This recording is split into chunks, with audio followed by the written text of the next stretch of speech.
24 inches by 24 inches are still allowed. So you see, when it comes to your garbage, make sure you still bag it and bin it. And when you go shopping, take a reusable bag with you.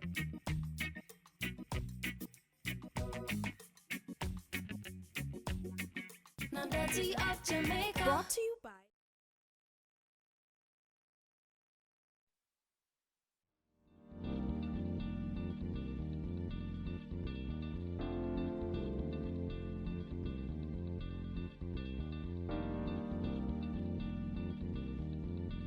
Guide our thoughts. We ask that you rid us of any prejudice or malice that may come into our midst. Guide us that all that we do may be done to your honor and glory. For these and all the mercies we ask in your holy and precious name, through Jesus Christ, O Lord. Amen. Thank you. All right, members, welcome to the meeting of the Public Administrations and Appropriations Committee. What the intention is to look at the expenditures that are taking place now, and we are mindful that with the crisis we're in, that there's going to be a need for expenditure, in some cases rapid emergency, and what we are going to do as best as possible is to track down, to ensure that the expenditures, that we can keep account of them so that we'll have oversight of these expenditures as they happen. There is a suggestion that what we would do today is we have invited the Ministry of Finance, and we will have a discussion with them just to get a general sense of what is happening in the public sector at this point in time, where the expenditures are taking place, what's happening in the ministries, just a general overview of what is happening right now. There is in front of you a proposed schedule. I think that we can take a look at it. Week 1, which would be this week, the Ministry of Finance and Planning. We have the Ministry of Health and Ministry of Labor and Social Security. It says here the general purpose would be to find the trends in Jamaica's infectious rate, provisions for dealing with COVID-19, healthcare, and social expenditures to date. Week 2 would be a review of the first supplementary estimates. Of course, we are going to be guided by the Ministry of Finance in that. I think they probably, we're estimating that one. In week 3, Ministry of Tourism, Ministry of Economic Growth, and the Ministry of Transport, just to look at what the proposals and plans for the reopening of the economy are. Week 4, the Ministry of Education, to have a discussions with the Overseas Examination Commission, the National Education Inspectorate, Jamaica Teaching Council, Council of Community Colleges, and Tertiary Education Commission, to get an idea of the impact of coronavirus on the education of students, the plans, programs, and progress for continued education of curricula, and the plans for execution of the examination. Week 5, well, it has here the Electoral Office of Jamaica and the Electoral Commission to review proposals and plans for national elections in an environment where coronavirus may still be a factor. So these are the suggestions from the consultant. I would say that what I would suggest is today we have the meeting with the Ministry of Finance. We get a general idea of the lay of the land, and once we have gotten that, I think that the areas where the majority of the expenditures are, where would be Ministry of Health, I suspect, and maybe Ministry of Local Government, a couple others. When we get that information, then we can follow up on those large expenditures wherever they may be. So that's the general idea. I put it to members. If we agree, we can then proceed. The last point that I would say on this is that given the climate, if we can keep our meetings short, succinct, if we, especially that we will be having in most cases, the permanent secretaries here, we're not intending to invite the large numbers, just the central figures at the ministry. And of course, we will keep our social distances, but also I think it is important for us to try and keep these meetings tight, condensed, do what we have to do in and out as quickly as we can. That's a proposal. There is a discussion taking place as to whether we would have the meetings here or whether we would try and do them electronically on Zoom or otherwise. There are a lot of discussions taking place with regard to that.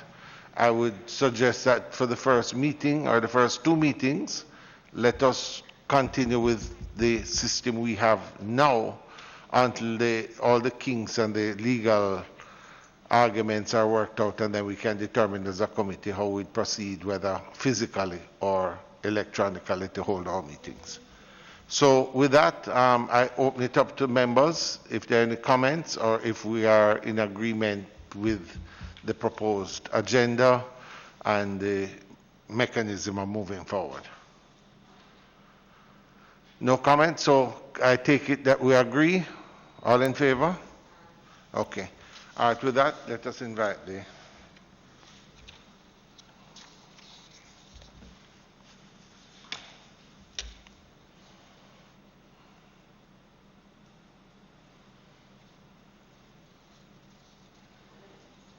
welcome, welcome.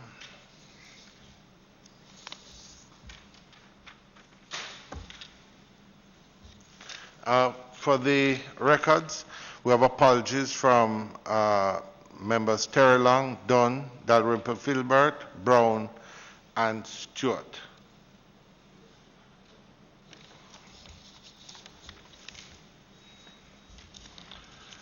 Okay, well, let me welcome the Financial Secretary and Deputy Financial Secretary. I can't see the mask. Yes, Ms. Morrison,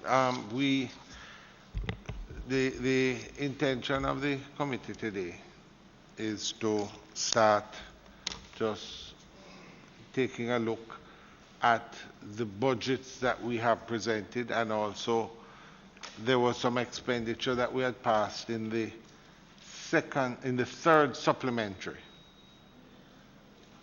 which were tidy up, but in it we had put contingencies and different, but put contingencies in there to carry us through this period with the intention, I understood, that we were going to have a very early first supplementary so that we could tidy up everything.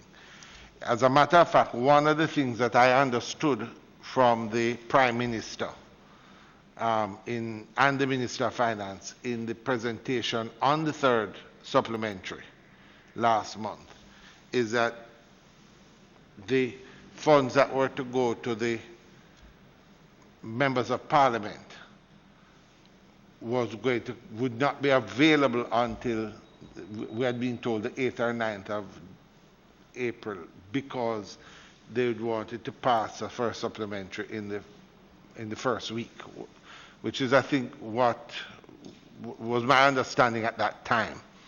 However, obviously the first supplementary has been pushed back, and that's fine. And we understand that even that funding for the members of Parliament, which would have been roughly 180, 190 million,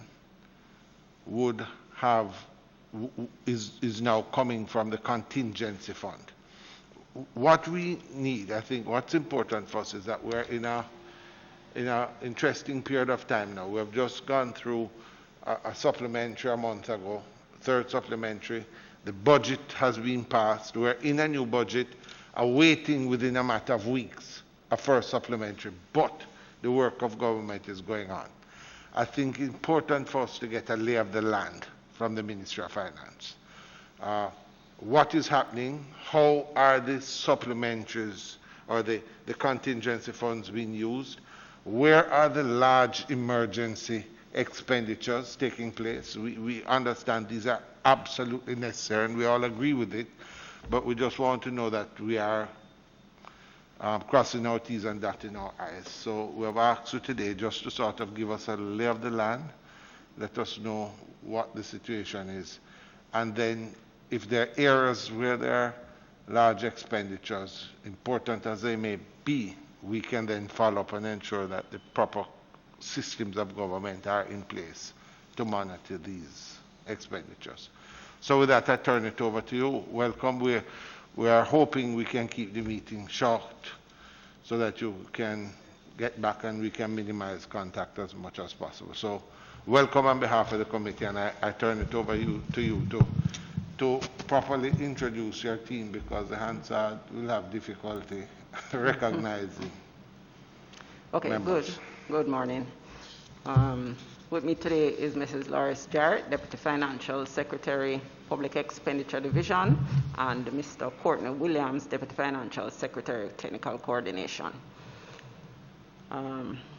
With respect to the COVID-19 expenditures, the committee will recall that in March 2020, budgetary provision totaling $2.4 billion was allocated through the third supplementary 2019-20. 2.4 billion. 2.4 billion. That was under what heading? Okay, it was across a number of areas. And this is 2.1 billion for the Ministry of Health and Wellness, 140 million for the Jamaica Urban Transit Company, 134 million for the Jamaica Defense Force, 50 million for the National Solid Waste Management Authority, and 48 million for the Jamaica Constabulary Force. So these amounts were fully disbursed in March to the MDAs, the relevant MDAs, as approved under the third supplementary. In addition to those allocations, a total of 2.4 billion was earmarked for transfer to the contingencies fund, which of course was established under Section 13, subsection 1 of the FAA Act, pursuant to Section 118 of the Jamaica Constitution. And this was expected to facilitate emergency spending by the government in response to the COVID-19. So these funds also were transferred in March from the consolidated fund to the contingencies fund. Both were packages of 2.4 billion. Is that what you said? Approximately. The first one 2.472, second one 2.4 flat. Okay. Yes. For this fiscal year, 2021, the government has launched what is an estimated $10.6 billion targeted assistance package for Jamaica-based individuals and businesses to cushion the negative impact of the coronavirus. That's a CARE package. This is the CARE package. The program is slated for implementation across the first quarter of this fiscal year. Are they targeted? Just repeat the figure. 10.6 billion. Just for the record, for this to be done, it would necessitate the supplementary budget being passed first. Is that correct? That is not correct, sir. It's not? No, sir. Okay, well, you can explain that. All right, just to point out what the package is. The targeted program is being undertaken through, as already indicated, the COVID-19 allocation of resources for employees. And the program is being executed by the Ministry of Finance, the Ministry of Labor and Social Security, the Ministry of Industry, Commerce, Agriculture and Fisheries, and the Ministry of Local Government and Community Development, and the Office of the Prime Minister. The Ministry of Finance's aspect of the program is being implemented through a web-based system that enables online application, processing, approval, and transfer of the benefits to eligible applicants. The Ministry of Finance is handling 6 packages. These are what's called Set Cash, supporting employees with transfer of cash, Best Cash, business employees. Hold on, slow down, wait a second. Okay. You're reading from a script. You think we'd be able to get a copy of that? It might help us to, Yes, sir. you know. You're breaking down the CARE. Okay. Just to point out that on the document, it's 2.472. On that very first line, it says 2.3, but it's 2.472. All right, so we're now talking about your 10.6 Yes. billion. You're saying that finances, Handling. there are 5 ministries that are going to be involved. Yes. Finance, labor, local government, Office of the Prime Minister, and industry. And MyCoff. Right, industry, commerce, Yep. agriculture, etc. Now, you are going through the Just what the Ministry of Finance is breaking down into what the Ministry of Finance is handling in terms of the programs. do you have an amount that the Ministry of Finance? All right. I don't have an amount. I don't have the full amounts. We have estimated. Yes, of course. No, right. All right. I'll give you that in a little while, sir. So, finance is handling Set Cash, Best Cash, COVID-19 general grants, COVID-19 compassionate grants, COVID-19 small business grants, and the COVID-19 tourism grants. And all of those will be handled through the online system. The Ministry of Labor and Social Security is handling the COVID-19 PATH grants, which is an additional payment during the first quarter, because they would generally get 2 payments. They're now going to get 3 of the same amount. MyCoff is supposed to be handling support to the small farmers and fishermen. The Ministry of Local Government is handling additional support to poor relief, and OPM, through OPM, the Constituency Development Fund will handle assistance to other vulnerable citizens. Okay. That's this brief. Now, just as the 10.6 billion care package that's going to be spent over the first quarter. All right, sorry. This is coming from where? This is coming from where? The 10.6 billion. 10.6. All right, so the supplementary budget that you mentioned, sir, will clearly highlight where the 10.6 will come from. I can go back to when the minister spoke at budget to indicate what was the initial expectation. Based on the budget that was approved, the indication was that with the tax measures, which basically reduced taxes, we were looking at room of approximately $10 billion in terms of meeting the primary balance. There was room of $10 billion on what was originally budgeted. However, as you are aware, with the impact of the COVID-19, the revenues are expected to be impacted, and therefore the source of the financing will be somewhat different. Yes, but I'm just trying to. I'm not certain. This 10.6 you're saying was in the budget presented. 10 billion. Huh?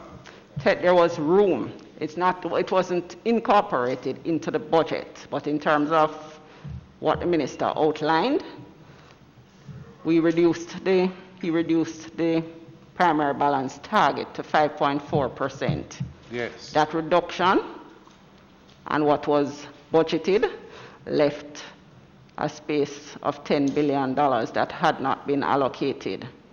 And that is what he was indicating as being available to address the COVID-19. But what I'm trying to just to be clear, so the care package of 10.6 billion, it is not expected to do a supplementary budget to allow for this, but to take it out of the existing budget.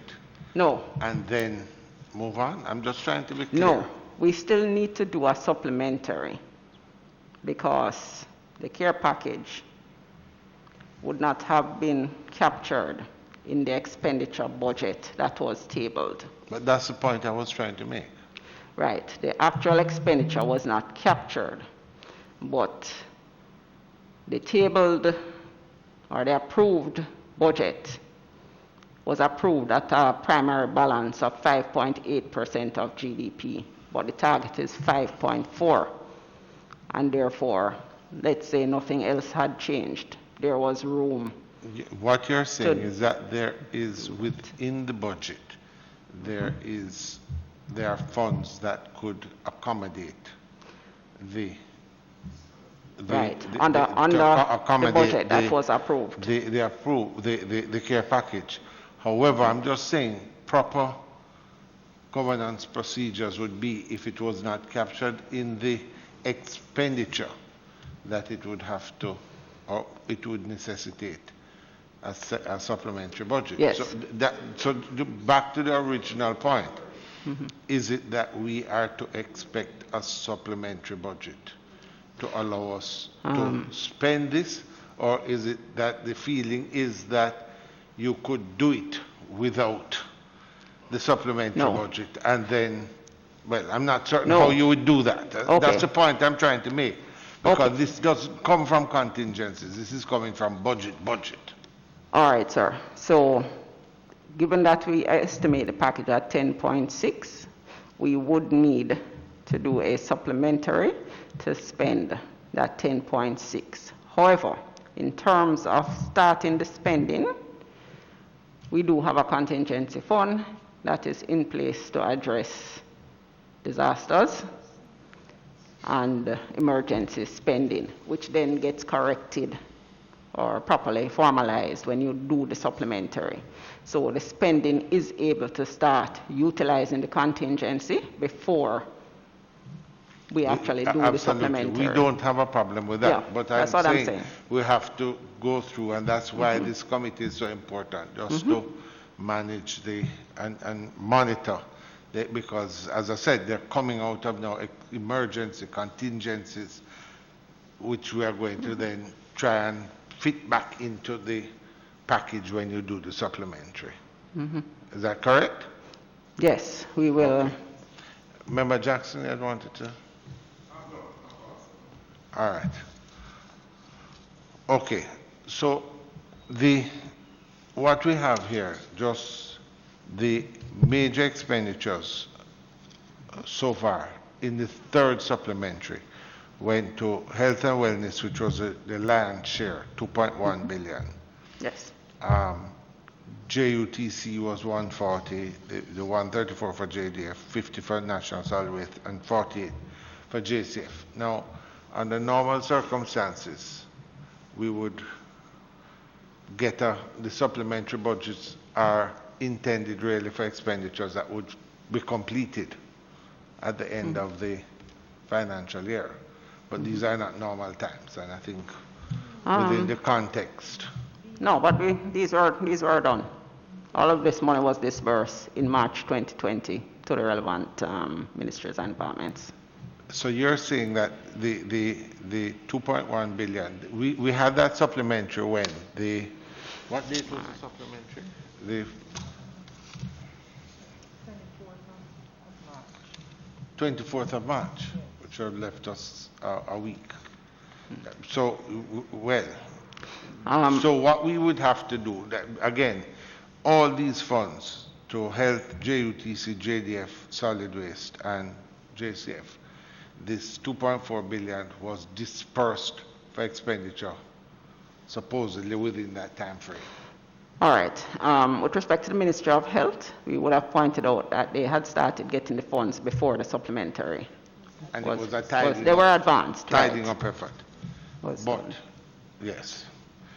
All right. So, members, I would say that it is probably necessary for us to just, at the next meeting, I think these agencies, just to get an idea of how the expenditure is going, and to ensure that they're able to fulfill their mandate. This is not so much just oversight, but efficiency, ensuring that things that they're trying to do, if there are any hiccups or any, that we can help push it through at this time.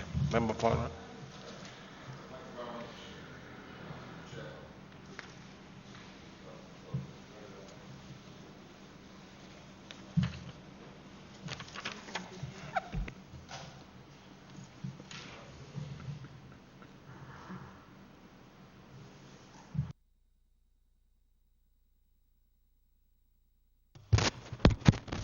Okay. Chairman, as we are on the third supplementary estimates and completing the 2019-2020 budget, I just want for completeness, seeing that the budget comprises both expenditures and revenues, what is the state of play of revenues at the end of March 2020, especially as we do expect that March is a month when a lot of revenues would be forthcoming. Perhaps that would give us a sense, because we're about 2 weeks or so into the pandemic, as to the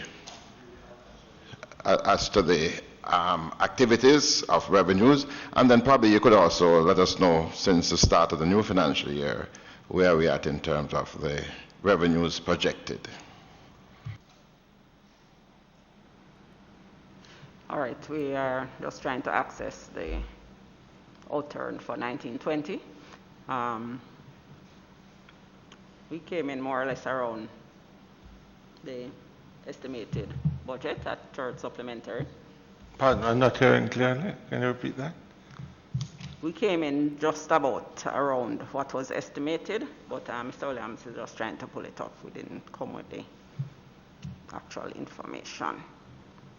So we do have resources coming across from the last fiscal year to this fiscal year. Mm-hmm.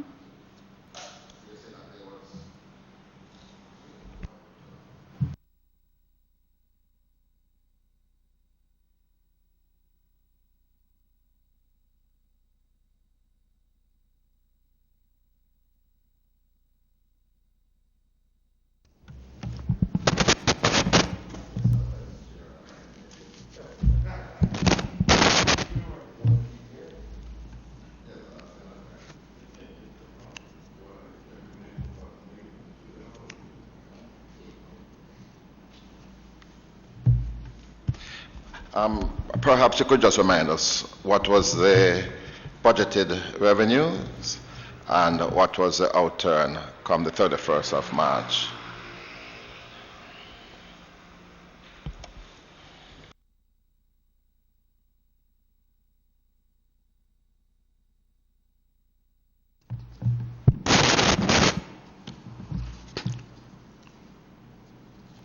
Well, in terms of this third supplementary, we had budgeted just around 645 billion in terms of revenue and grant, and tax revenue of that was 577.5 billion.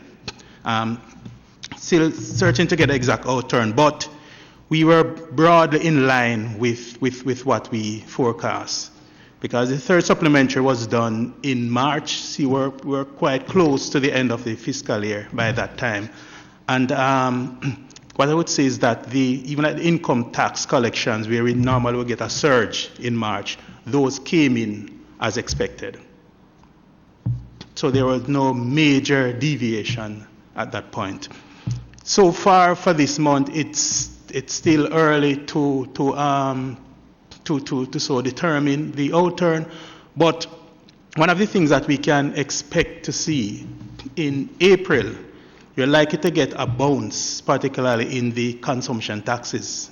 It's a GCT from a lot of that increased purchases that we saw in March in response to the COVID. So you could likely get a significant bump in the GCT, which right. So the income tax effect, we won't see that until around in June, when the companies will be making their quarterly estimated payment.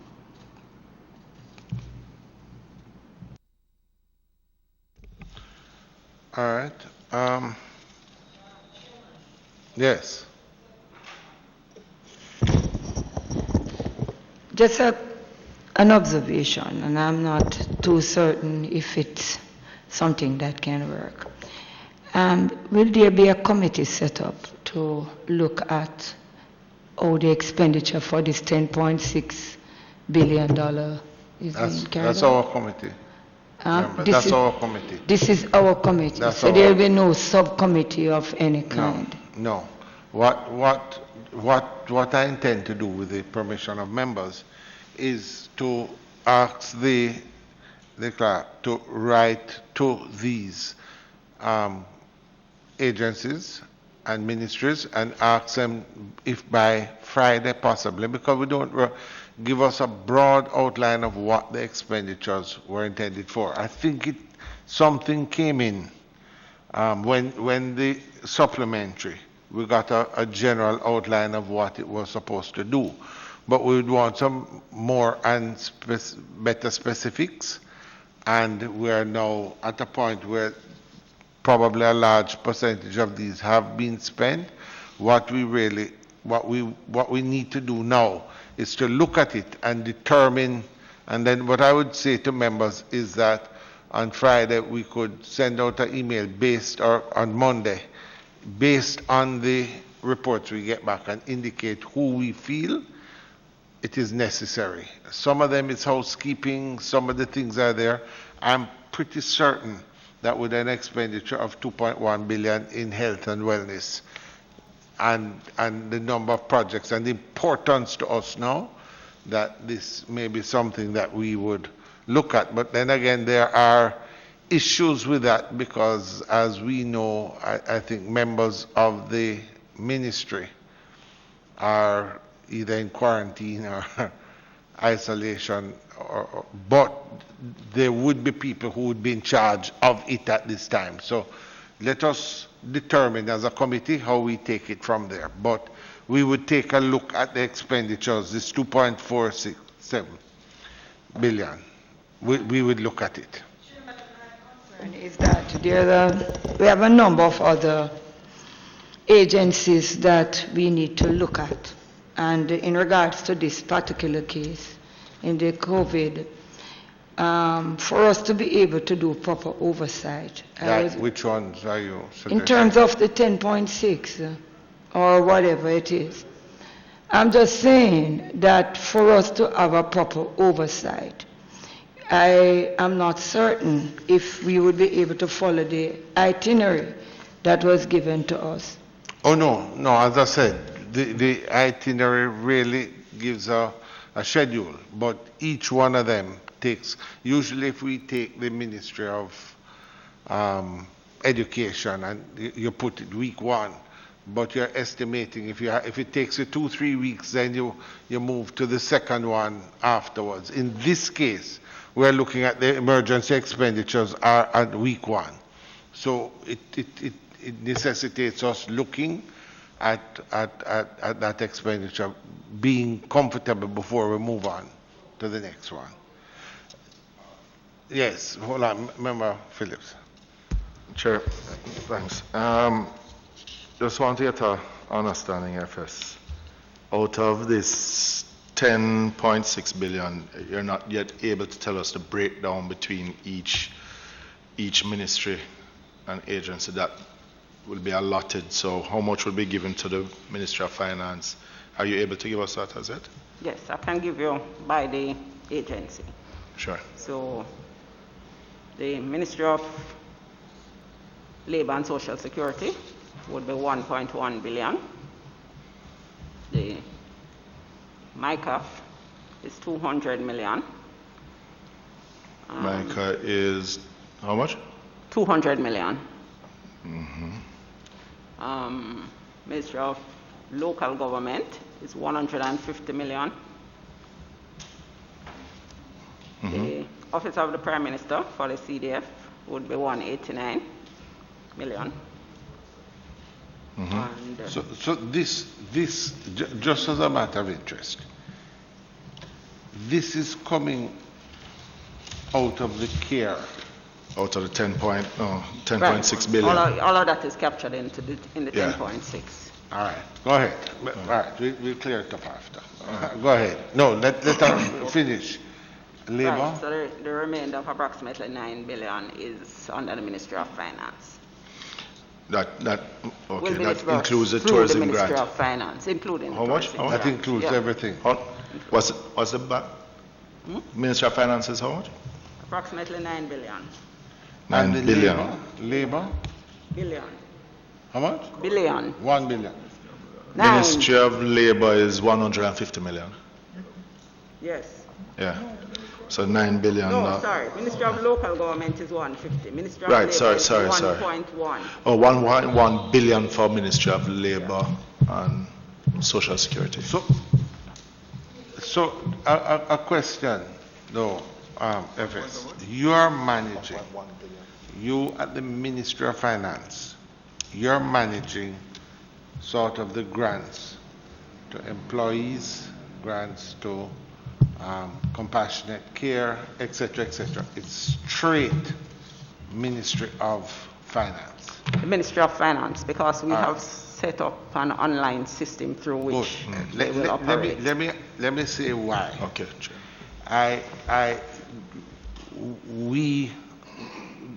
We were informed last week, Thursday, that the compassionate care grant was being suspended, for want of a better word, that no new names were being taken because it had exceeded the allocation.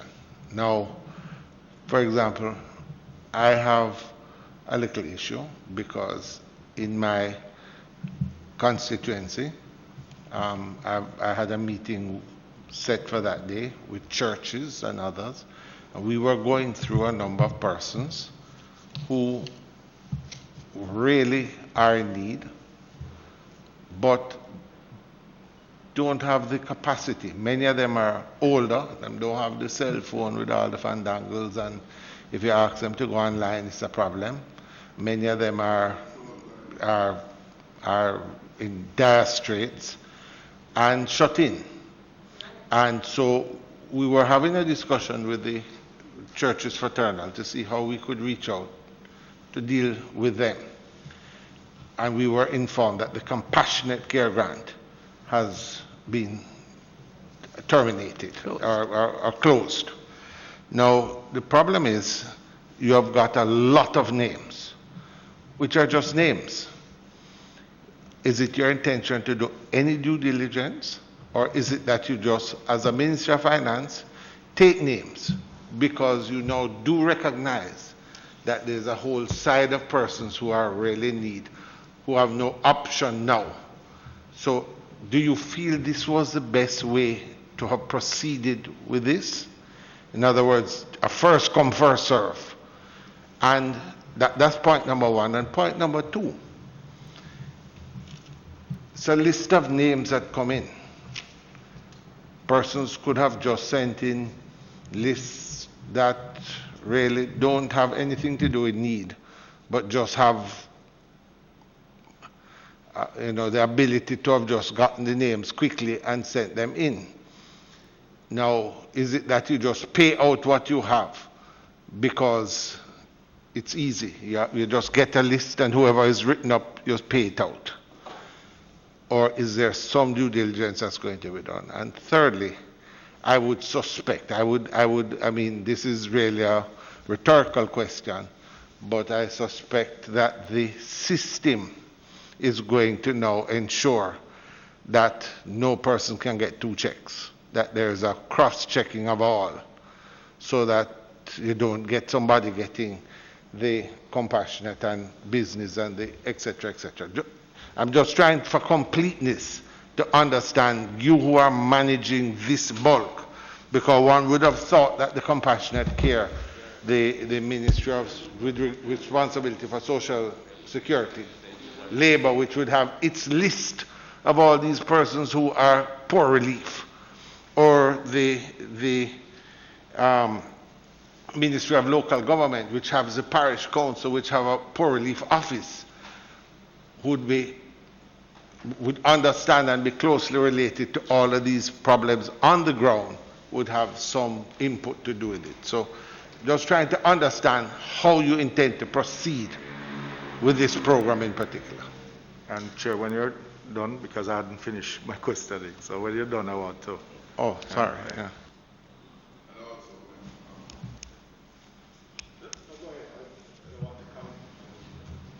Okay, so the compassionate grant is essentially the package that we're handling that we would have had the least ability, yes, to check. However, there are some checks that have been put in place. One of the things that is required from everyone who is applying, not just for the compassionate, is that they provide their TRN number, the TRN. But you do recognize that a lot of these people who we're trying to get at with a compassionate grant are the least likely to have a TRN. They're the least likely to have a bank account. Hence why they were not able to get on the list in the first place.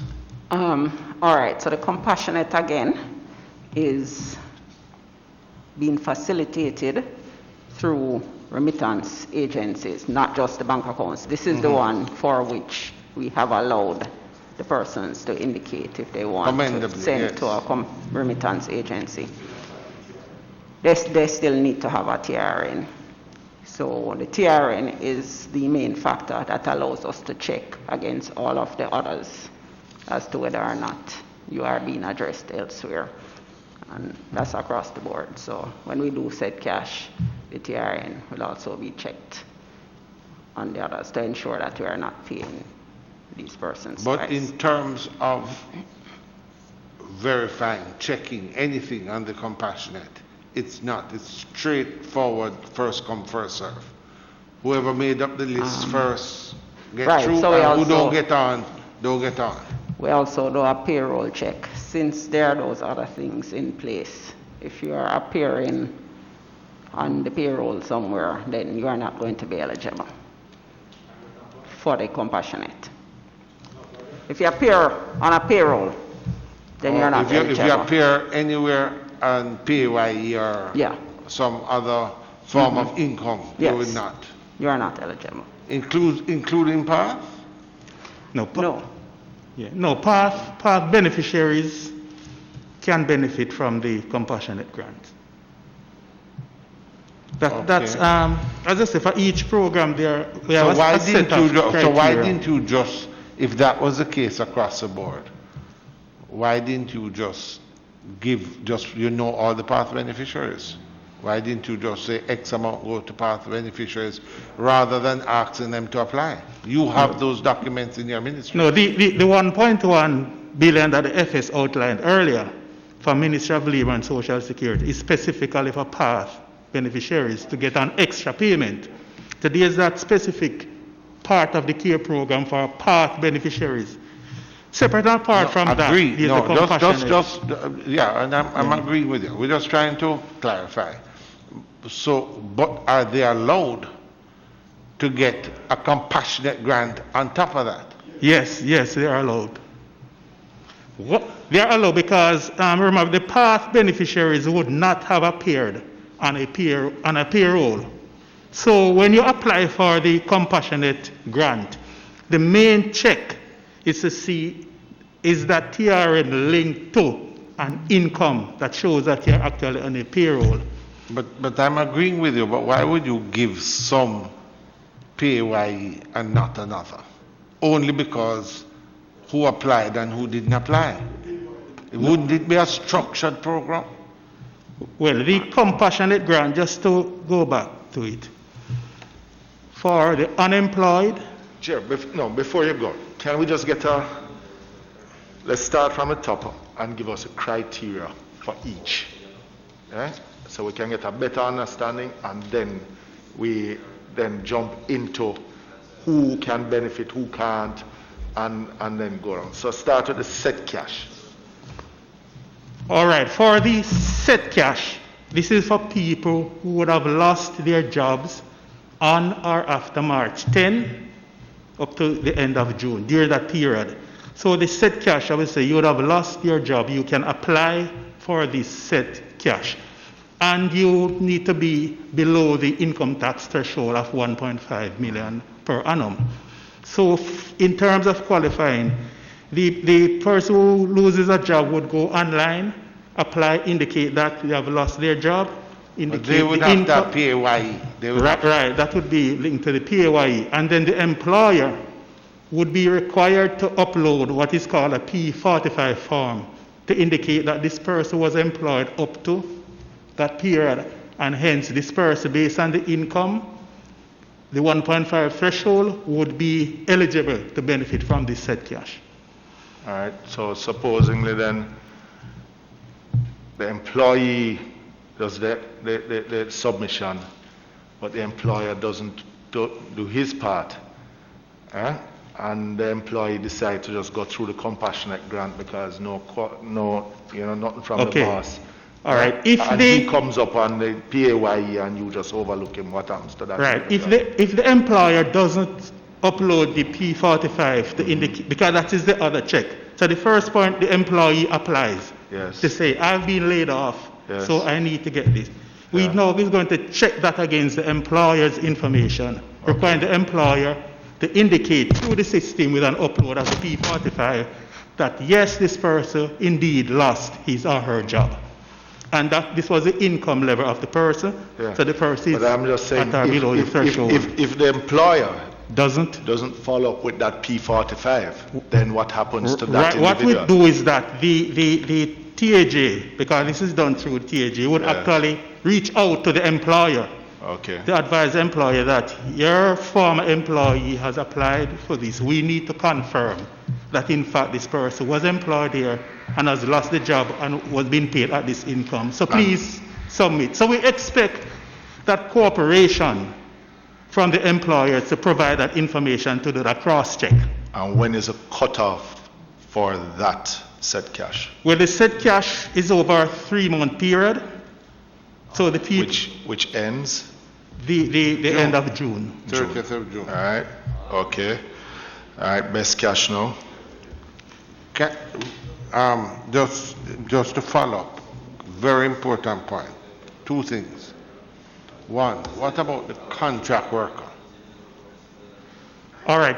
Contract worker, insofar as the contract worker may probably not have appeared on that payroll if taxes were not being deducted directly from the contract.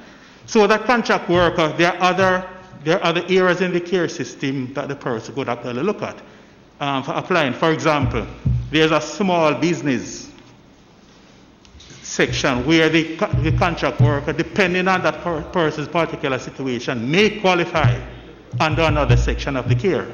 No, the reason I ask this is the point that member said. This is set cash. We're coming to hotel workers, but all of them fall in the same.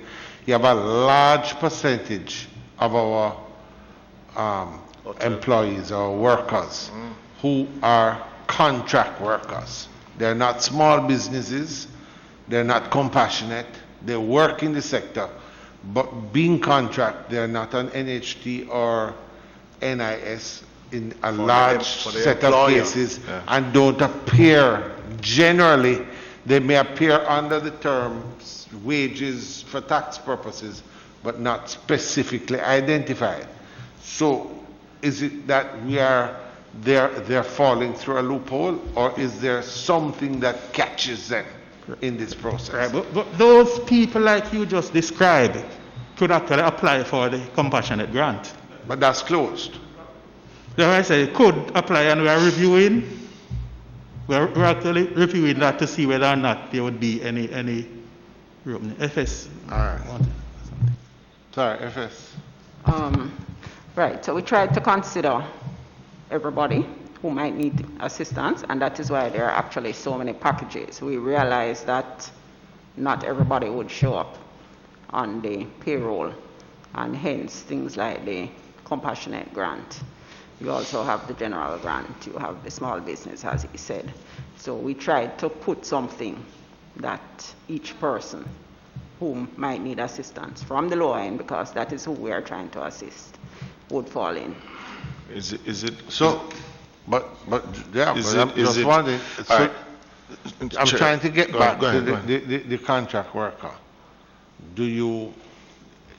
Are they, given the circumstance that we just outlined, a worker in the hotel sector who could very well be seasonal or otherwise, who works 4 or 5 days a week and now is out of work, and they've been there for some time, they're the breadwinner in the family, however, they are a contract worker without PAYE. It's just is that a hole in the bucket? Is that not going to be captured in the care package? That's about Okay, so as Mr. Williams points out, somebody who has not been paying NHT or NIS and therefore will not show up on the tax system could apply for the compassionate grant. The compassionate grant was put out, it was indicated that it's a one-time payment, right? It doesn't happen over the 3 months like the set cash. So anyone who was eligible under what was indicated could apply there. all right? Let me ask you then in this way: is it possible to break down the 9 billion between the different programs? All right, so we can give you some estimates. Yes. It's not hard. It's not it was set done in as stone, an so that's right fine. estimate That's fine. in terms of trying to provide Yes. an overall. So for the Set cash. set start. cash, Yes. we were looking at approximately 2.7 billion. 2.7. For best cash, 1 billion, 1.1. Small business, 500 No, so million. go again. Set cash, best cash. You gone to small business now? Small business, 500 million. General grants, 2.2 billion. Tourism grants, possible 1.2 billion. And compassionate grants, 1.3. 1.3. 1.25. Yeah. All right. The general grants, break down that. Who is? All right, so I can break down the general grants further. Oh, you mean who is under that? Who is Targeted. is Okay. eligible for that? Okay. General grant. The bar operators, like all those bars which are ordered closed, those people, once they have been licensed by a municipal authority, they can apply for this general grant, for which a $40,000 is allocated to each individual in that category, let's say bar operators. So we have hairdressers. So these are the owners, or it is a person? If I am a It's hairdresser... a person, it's not per bar. Gotcha. No, but I'm saying, when you say per bar, you have a bartender, you have the person that owns the bar. Okay. You have different, again, So the whoever bartender, how do you the license determine who the is bartender in the name of The How you license for the determine general, this right? person? The licensee. Yeah. the licensee. You're going, that's the point I was making. Yeah. Go ahead. So the Right, so- licensing. On that point, the license, there's an issue. You need a mic that works. Yeah. But before, Chair, Go ahead. I just want him to... You just- want the We should to go overall. through? Yeah, just go through Okay, it, so and you then have, we can all right, ask. know, so you remember. have the bar operators, bar owners, hairdressers, barbers, the PPV, license, taxi, and juta, market vendors, if they are licensed with If they registered are licensed with. with a All right. municipal And this authority. also closes the end of June. At this point, Yeah. right, end of June. But let me ask you. Hold now. on, end of June, not April 30th. Well, they need to be licensed by the end of April I got All right. to qualify. Okay. No, well, you see, and the challenge that I have with that one, especially Chair, in the light that from the stipulations have been given by the government to especially close down bars, they reduce in business for hairdressers and barbers. And it's just this morning I had a conversation, because what it is also is that it is encouraging those who have not been licensed to go ahead and get licensed before that cutoff of the end of this month. Huh? Compliance, eh? It will be kind of difficult for the bars to be licensed. No, which is what I get into. In that short time. No, they would have to be in existence because No. they have a lot of pre-checks before. No, but not only that, that is not the case. Because this individual said he went to the tax office. Tax office sent him to the parish council. Parish council said they are not responding. I have to go to the courts first. This the courts is for office what? said that they are closed for that. Yeah, Yes. one second. Yeah. Member Phillips. It's a valid point. I think Yeah. the bar. So he can't get registered in that space of time. No, but no, where the bar, I understand where somebody has to go and get a liquor license and all them things, but take a hairdresser or a barber. Many of them, is it that they simply have to go to the parish council? No, which is the apply, point I'm making. And then, No, Chair. The person wants to go, they will find the money to go and register it. And you have to look at the instance too, you know. Many, or let me start off this way. How many registered bar operators you have on the tax roll? That you have that are licensed nationally? On the tax roll in terms of license, but I think we have a number of about 4,500. All right. So you have 4,500 that is, sound like it's only a small land. that's island wide. Yeah. Yeah? Good. 4,500. The member from Census Bed probably have that amount of bars in his constituency alone. Right? But the point I'm making is that, one, we have asked them to close. And yes, we want to get them on registered. And we're not in any way trying to say that they ought not to. Because first thing we would do is encourage them. But in a pandemic like this, one is that he has not been operating, and that small bar operator, especially rural, the man who is most wanted of it, have no income coming in, much less to go pay for the registration. No.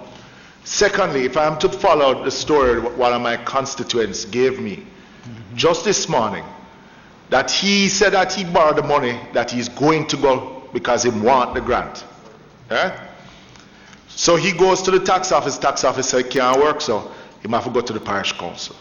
Him go to the parish council say it no work, so he have to go to the courts first. Him go to the court office said them locked down. Them not taking no applications like that at this point in time. So he's basically wanting to regularize within the space of time that you have given him, so that him can get that 40,000. But him reach a roadblock where he can't, because the same government offices are not able to accommodate him. Yeah? Okay, sir. Right? So basically, he would have been left with the compassionate grant. While it All was right. open. So we soon come to the compassionate grant. We soon come to the compassionate grant, because today is yesterday that he went for it, but you lack the compassionate grant. So And a you can't go to the compassionate grant. point of order, Mr. Chairman. Point of order. May I suggest, as we have the various categories listed here, that we take them in order, and because we're on set cash, and I did have a question there before we move down. So if we could just deal with them in order as they are listed, Cool. So that we can exhaust. When we're at general grants, but we can't go back to set. Right. All right, no, one second. I tell you what, just for tidiness, could you just, Member Philip Sadrelli asked that we have about 6 set cash. This, 6 that, of them, that. because you have the tourism 6. one on the back page. Could you just give us the approximate amounts for each one? First, that's what you wanted. The approximate amount that you had put in each, you had given us it's that. there. They You had give it given to us us. that. Yeah. So now you are going through and indicating what it is. The criterias. The criteria for each one. And what I'm finding is that whenever we hit into a roadblock with one of them, whether it's a contract worker or a difficulty with the getting licenses and getting persons to regularize themselves, we come back to the compassionate grant, which is Closed already. I think, FS, I mean, we're going to go through it in detail, but the reason why this is so important, it's not just what we do, but how we do it, and what is the outcome you want to have. One of the desired outcomes that was stated is to regularize our economy. Let's get some positive out of this. Yeah. So if persons want to register and formalize themselves, then provisions must be made for that to happen. That's why we are here. So out of this meeting, whatever problems we find, we're going to have to determine how we're going to resolve it, because the man sitting down in Grange Hill or Little London doesn't know. Him just right up and can't get through, and he's frustrated. So let us go through. So we were at set cash, and then you had jumped to the general grant, which is, you said barbers, PPB, Jutama, etc., etc. All right, Chair. What is the next one? No, can I just suggest, because we had asked them to go through them with the criteria, as you just let's just get all of them. No, but first. what happened is that we had sort of jumped to the general grants and left out the best cash. So since we're at general grants, can he just finish the general grants, which we're just finishing up, and then we go back to the best cash, and then he continues with the compassionate set cash though.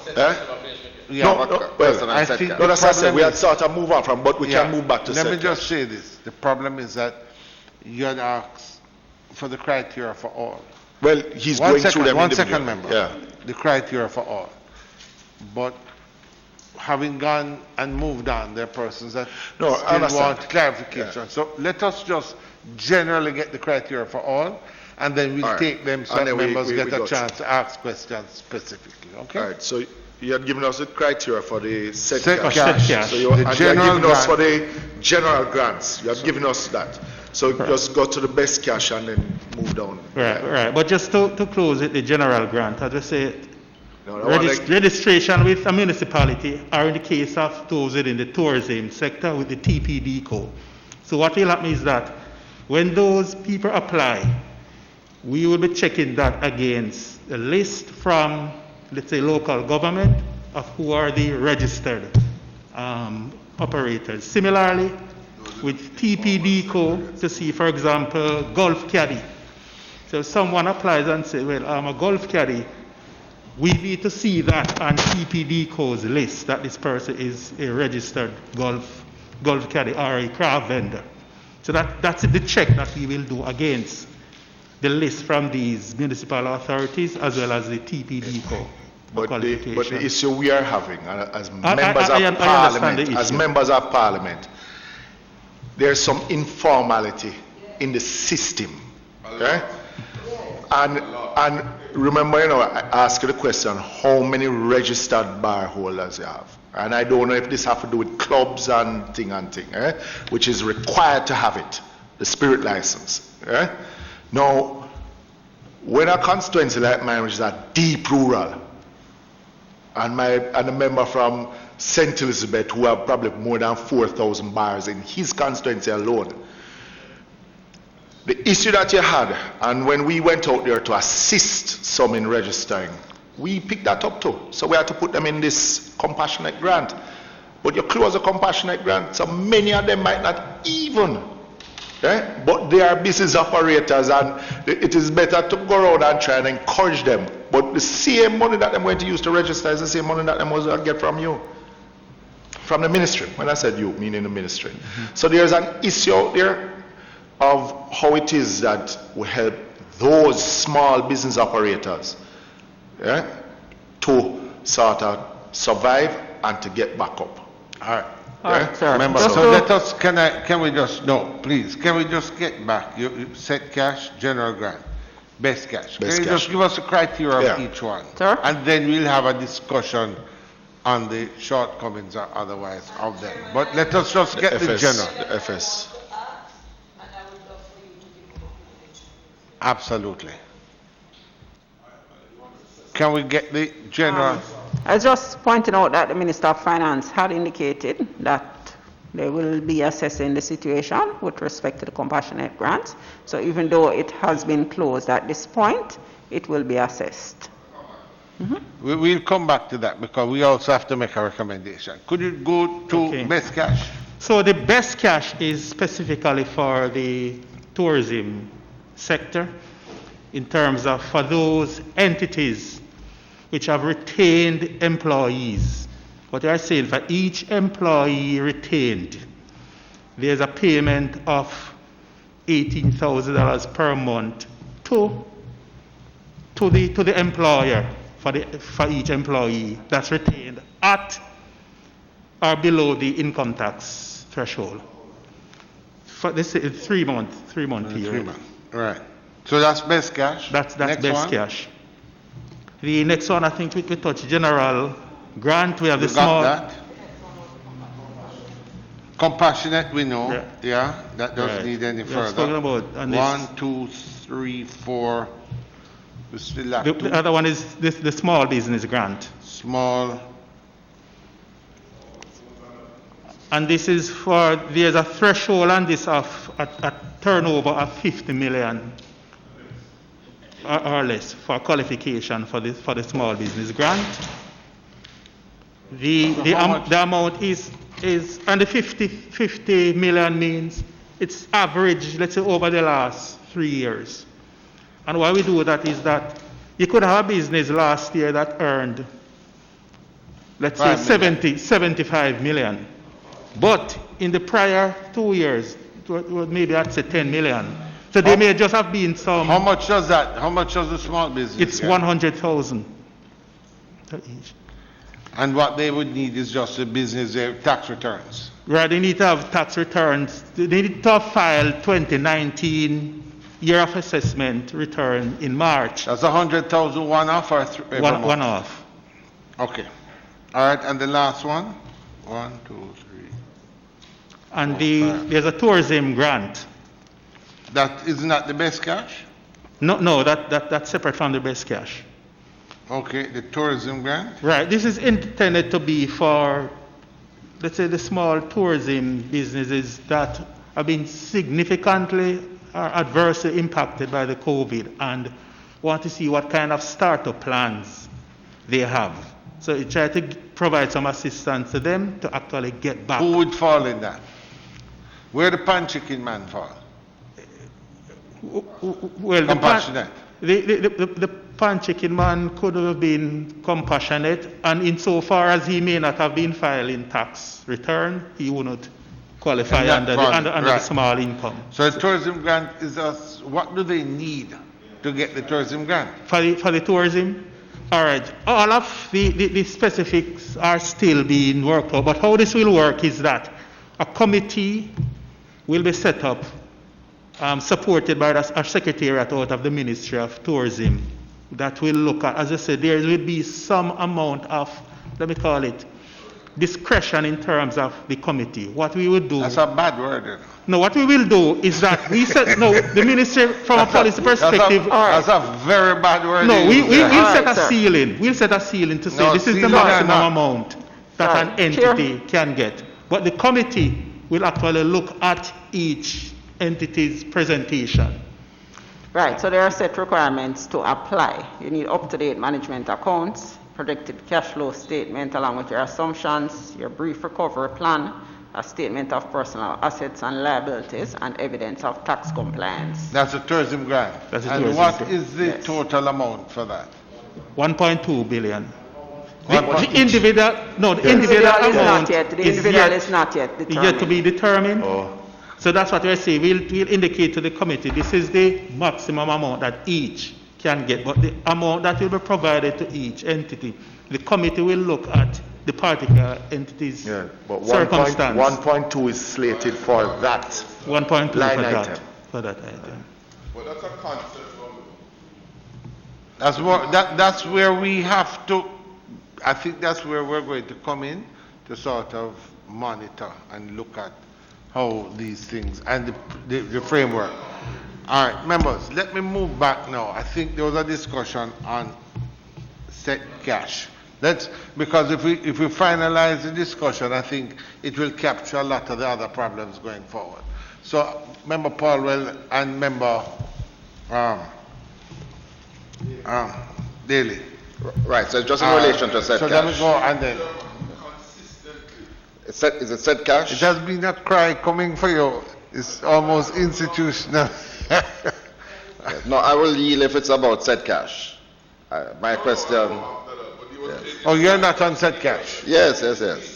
Well, go ahead. Right. So yes, no, I would. Two questions in relation to set cash. I gather from what you're saying that the person has to be fully terminated. Suppose you are partially terminated, but you still fall below the 1.5, temporarily terminated, or get a cut in salary. Would you still qualify under this? And secondly, who is the check payable to? Is it the employer or the employee? All right, for set cash, the checks are payable to the employee. Someone who is not fully terminated can in fact apply. The rule is that they need to be at 50% or less of what would have been their regular salaries. Associated with that indication for best cash for the employer to benefit, they need to be paying above 50% or more. If they go down to less, then we would not consider them for the best cash. All right. Remember then. It's on which section? It's a general. Remember Jackson? There's the general. Remember? General. Okay. Just two clarifications on this. We are getting it. We just need to understand if there are some of these loopholes. There are loopholes with regard to the contract workers, because it appears that they are going to have difficulty anyway a turn. Secondly, a point was made earlier that I think is critical to this. A lot of the businesses have locked down, whether it is hotel industry or otherwise, and their accounts department locked down as well. So now for persons to apply, there's a difficulty because the information that they're to get is not complete. How are we treating with that? And lastly, you have these lists that are being made up. The lists seem to be going into a data bank. Is it that you're just going to take names and print some checks and send it out? Or is there some due diligence otherwise? Because if there intends to be any due diligence, it means that not everybody that has applied is going to get through. So you have people walking around with a little number that this is my application number. But a month or two from now, when the thing pay out, some people don't get. How is that going to work out? Because you're going to have a lot of frustrated people around the place. Is there some system set up that, because maybe a person needs additional information, how is the interaction in there going to be? Okay, I suppose you are referring, largely speaking, to the compassionate grant there in terms of the people walking around with their reference and so on. Because they are different, for each of the component, we have different eligibility criteria that have been established and that are embedded in the system for that to do the cross-check. For example, the small business grant, as a case in point, the business must have income on average for the past 3 years can't exceed 50 million. So the tax return, that's one criteria. Second, the business need to have filed income tax return at a minimum for 2019 and let's say for the last 3 years. So the system would check the income tax return for the business to see what is the level of revenue for this business, and that if it doesn't meet the criteria, then it would throw out that application. That's one case in point.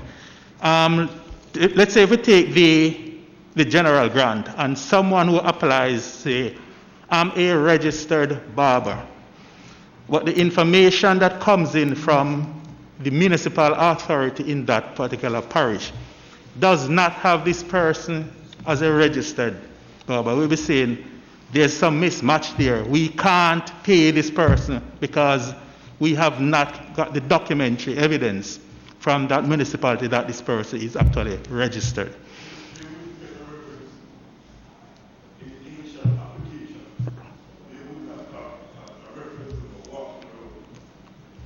Right. And for most of those who you probably aware of with that reference number, maybe under the compassionate grant. Okay, the key thing here is that these is for like unemployed, informally employed, and so on. Those are the by large, the significant applicants there. So the person would have to submit the TRN. So there's a check to make sure the TRN information is consistent, that is submitted is consistent with what is in TAJ's system. Yes. So if it passes that, in terms of when there's a validation run that will be undertaken. The system will check to see this person's TRN, does it show up anywhere else that this person is employed and there are statutory deductions being made from this person. If that information comes up again, then it will throw out that application. So you would get that confirmation that yes, this person is not formally employed and is paying the statutory deduction, and in that case it would put through information to say yes, this person has met the eligibility criteria. But is that done at the point of application? That verification? Is it done at the point of at the point of application, the check is on, is your TRN valid? If you have a valid TRN, you will get an acknowledgement, a reference, no more. You then have the validation checks taking place after. If you are not going through, you're supposed to get a SMS, a message will be sent back to say that it has not gone through. Right. All right. Member Daly, you had a question. Thank you very much. I'm a little curious. If everyone who are eligible was to apply, would you be able in your budget to accommodate all the persons who would have applied if they are eligible and they would be able to be compensated? One, I just want to have a full idea because this thing has been going around, and to tell you the honest truth, I have to been doing a lot of explanation, assistance. You're talking about people setting up and calling. If we did not do that, it would be more chaotic because at the different offices, different locations, when people start to come in to ask you questions, sometimes even my office is not fully clear in terms of how to proceed. We have to still find out for them, give them answers, sometimes even walk them through the whole application process, in which way, I'm not going to say it is not simple, but it needs to be more simplified for some of these persons who cannot read and really and truly is in dire need of assistance. The other thing I want to find out, I remember in our last statistics that we captured the windscreen wipers. What category, where would they fall in this kind of dispensation? And in terms of the bartenders now, because the owners, the persons who are registered would be getting something, how would and what category would they fall under, and where could they go to apply? Because a number of them have been calling, asking what to do, and I really don't want to misinform. I would like to get clarity in order that I can pass on the correct information. Thank you.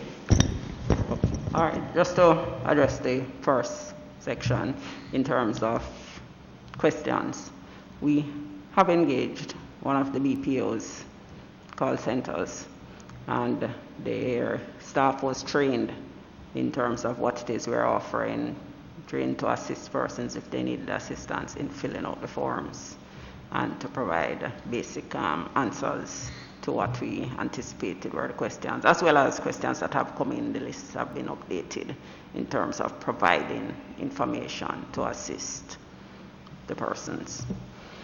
I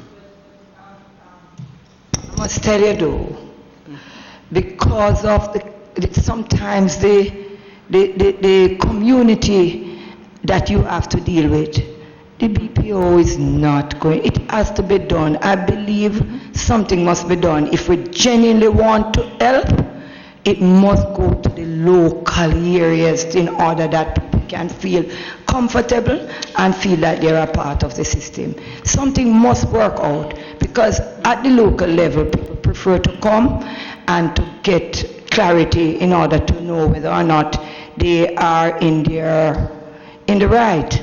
So I would recommend that these BPOs, sometimes you call and they are all bombarded with all different type of things doing. We definitely need to get this thing local on the ground, because let me tell you, the people out there, expectation is very high. And if we are not able to even let them understand why they are not going to get it, it is going to create nothing more than more problem for us. FS, I think the point that Member Dale is alluding to is one that I don't really understand myself. Because what we have done, let's take the compassionate grant, the small business, let's take some of these out, and let's deal with some of those that have institutionalized. It would seem to me that, for example, bars, hairdressers, barbers, taxi drivers, all of these persons are licensed. Their names are listed. A craft market, we know every month they pay their license fee. They have to be registered. The Juta man have to have 2-3 badges on him. So you have all the lists of who these persons are. So my question is, it would seem to me that the Ministry of Finance would take a sector, say transport sector, and say, okay, these are who I have registered. You get in touch with the organization, indicate that this is the information we need, and once information is provided, you do it in a systematic manner. Same thing with barbers. Here are all the barbers who have registered in the different parish councils. You'd have to be able to get their information as to their names, whatever. Bank account, or however you're doing it. But you have a very specific amount that can give you a very specific amount that you're going to have to pay out. because this is a grant that's being given to these persons who are performing their activities in this and are having difficulty in this period of COVID. Now, it seems that this process of application is a little more difficult in some cases and not as structured in each one. I know, for example, in the craft markets provision was set up to try and pull all the names and numbers together.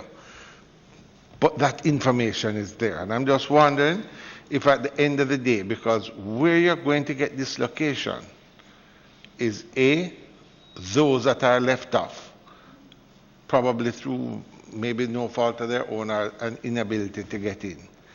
And B, the extent to which you should know what the budget is, because you know how many hairdressers are unregistered, you know how much barber. So the truth of the matter is you have to be helping out, because there are some hairdressers, there are some barbers that don't know what to do. It's a little more difficult, and I'm not certain if we are streamlining it as much as we should. Now, if you're saying that this is going to be over the next 3 months, that there's a time frame, then maybe it allows us to get a little more specific and to capture everybody in it. But I'm just saying, the amount that needs to be spent should come as no surprise to the government of Jamaica, except for the compassionate, because they know how many people are licensed and registered. And I'm just saying that I think what I'm picking up from different members of parliament is that it seems that we're doing it in a sort of a general way, instead of having just targeted the areas that you're going to help and just collated the information and made direct contact with those persons and said, here's what you need to do, and move forward. So it's just a system, and I'm just saying that as we go forward, the extent to which we can make it more efficient would be better for everybody concerned. Okay, Chair. The government is trying to assist persons who may have been negatively impacted or severely impacted by the COVID-19, economically, by the COVID-19 pandemic. We are not expecting that every single hairdresser who is registered needs assistance. We're trying to assist those that are in need. So we would not target the entire list of persons. We have the list. If you apply, we can identify that you are registered, but we would not be expecting that every single person in each of these groups would be applying. But not to disagree, because there is a feeling that you would say, look, we are willing to give assistance, but you have to do this to get it. I understand that point of view. I think the point of view that we are making as members of parliament is that the person who is least able to do that hairdresser really who don't have that access or the understanding who really need it, is the one who is not going to apply. And maybe the one who have 4 chairs, he might apply early, maybe 3 times. But I'm making the point that therefore there must be some system that helps guide those, because I get back to what I'm saying to you. The least fortunate is the one that is less capable of managing the system. And so hence a lot of MPs are trying to help with the system, and we're simply saying to you, how can we make the system less complex for them? Okay, sir. So we did recognize that some persons might not be able to handle the online system efficiently, and we expected that they would need assistance. The call center, as mentioned, I hear you, but we also have, they can send or call. You have what? They can send or call eGov, who is handling the system, or the Ministry of Finance. Repeat that? No, I didn't. eGov. eGov. Jamaica. Also, the Ministry of Finance. I've had a few things come in, which I have. Chair, sought to assist. Sorry, FS. I just asked the member to yield a second. Because I'm not sure if you're understanding the challenges. And I'm coming back to the point, to the bar holder and the hairdresser, the barber. And I understand giving them the space of time for them to at least register. And that's good. But there is a challenge that they face because the same agencies that they're going to go and register with is not accommodating them. For a barber and a hairdresser to go get a license, them have to go do a test at the Ministry of Health, and they are not accommodating them. It's the same. Yes. Same with the court's offices telling them that they are not taking any application. Exactly. So as much as you are trying to accommodate them with that extended time, I know I just asked for you that extended time, they themselves are facing an issue with the same government agencies that would accommodate them to register.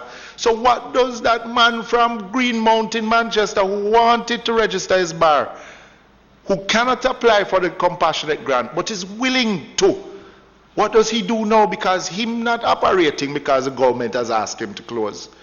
And he cannot register because it is not facilitated. That's just a simple question, you know. Yeah? And yet still he has the problem of even registering online. So he's left in basically Wonderland. That is a man that will not be able to start up back because the system is not being able to accommodate him at this time. That's the challenge that we have out there, and there are thousands of them out there who is willing to, because he's willing to borrow the money, and when him get it back from you, pay back the person. But him want that $40,000. All right, sir. So the Minister of Finance. Thank you very much. No, hold on. Go ahead. She's answering there. The Minister of Finance should be speaking.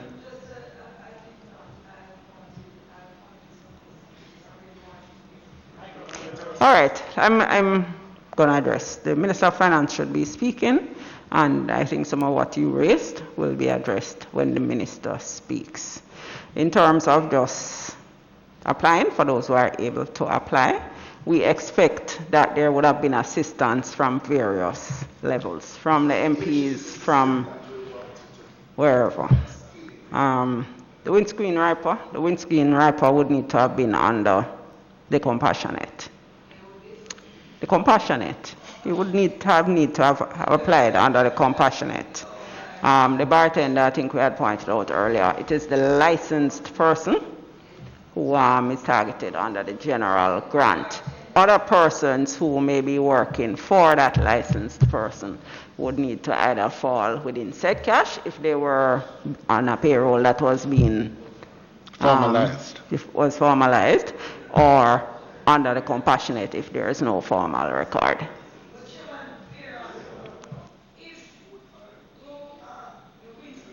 Microphone, please. Of the windscreen wipers, because we speak so eloquently about them inside here that I said, you know, they have a very good job, and I felt good. If they apply under the wrong heading, what would happen? They write under compassionate grant or probably under small business, and they are told. And the same thing goes for the bartenders, not the owners now, and they apply under the wrong heading.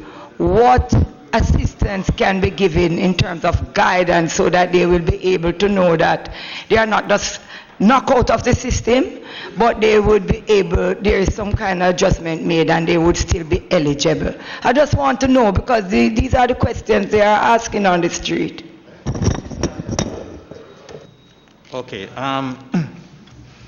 If the person is applying on a particular component, which may not have been the ideal one for that person, as I say, let's say the person is applying under the small business. There are certain requirements that they will need to input at that point on the screen, and if they don't have it, it won't allow them to go further, because it will be asking them for certain information that wouldn't be there. No, it wouldn't tell you which heading. It wouldn't tell you which heading to apply. But the thing about it is, for example, the general grant. When you go in the screen, it has a list of occupations that it will cover. It lists all those occupations that it will cover. So the person will be able to see, okay, I'm in this occupation, so I qualify, I could maybe eligible for this. But if your occupation doesn't show up there, it's not going to tell you, okay, that is the one you should apply. No, it won't tell you that. But the others, when you go in, you'll actually see listed the different groups that could apply for those. All right. Sorry, so certainly coming Mr. Chairman, thanks. Thank you very much, Mr. Chairman. Sorry, madam. I start off by saying that out of bad, I hope that good will come. Because the technocrats, they might not want to say it, but I will say it here today. And I listened quite a long time. I heard my colleague from St. Elizabeth saying that he has over how many thousands bar operators and what have you. We all have hairdressers and barbers who are very much informal. The chicken man who pan chicken, very much informal. But you know, Mr. Chairman, that Corona is with us and we're fighting tooth and nail to get rid of it. But I hope that when it is over and done with, all those persons who found themselves in this situation will see the need and importance of being a registered business. Because, Mr. Chairman, to sit here and to listen to my colleague saying that persons are saying that they can't get on and then this and them that, it's sad. Because I know, even in my local community from Westmoreland, that there's a sign on Miss Lee's bar that says, it is my intention to apply. And that are from me, boy. So what has happened over the years? Why is it now that you are now fighting with the agency and government services now to try and get online? When you have, because I am very much sure, Mr. Chairman, if the same barber or bar owner had registered from last year when the new financial year started, then they won't have this problem in March when the year is coming down to a close, you know. And so, Mr. Chairman, we as legislators here and also representative of constituents must make it clear to them that don't wait until there's a situation for you to be in the know or in the proper grouping. Start now. Because again, Mr. Chairman, that funding that all of us trying to sign up for in a different group, where you think it come from? It don't drop out of sky. It comes from the same tax that we should be paying. So why is it that we are saying to ourselves now that the man who never registered, and I heard my colleague use a story of the man who said he would have borrowed the money from somebody to pay to government what government is to get. And when him get back from government, him pay back the man. That don't make sense. That can't make sense. But why is it, Mr. Chairman, that you must continue to believe or to accept or to live with it that, okay, I don't have to do it because anything comes at me, I will have to get out of it the next man. It's sad, very sad. But I hope that at the end of it all, that we will now practice the good lessons that we have learned out of this coronavirus. Thank you. Out of adversity comes some opportunity. Yeah. I think just a point. Yes, I'm coming to you, member. Just a point that you made. It's interesting. You made, and I agree with you. You pass hundreds of bars that have a sign that says it's my intention. Tell me something. Is it that you just put up a sign saying it's my intention, or do you have to go and apply for the sign, to put up a sign that you have made an application? I can explain that. Yes. What happened is that the microphone. Yes. Yeah. What happened is that when you open a bar or intend to open a bar, the process takes about 3 months because you have a license session in March, September, and December. Okay. So you have 3 sessions of registration. So what they normally do, you can open the bar once you have made the application to the police and the court's office. You have to make an application You to make the an police. application to the superintendent of police and the court's office. When you make Post that, office, you said? the court's office. Oh, court's office, yes. Courts. When you make that application, after the application, because you may make the application in January, but you won't have a license session until March.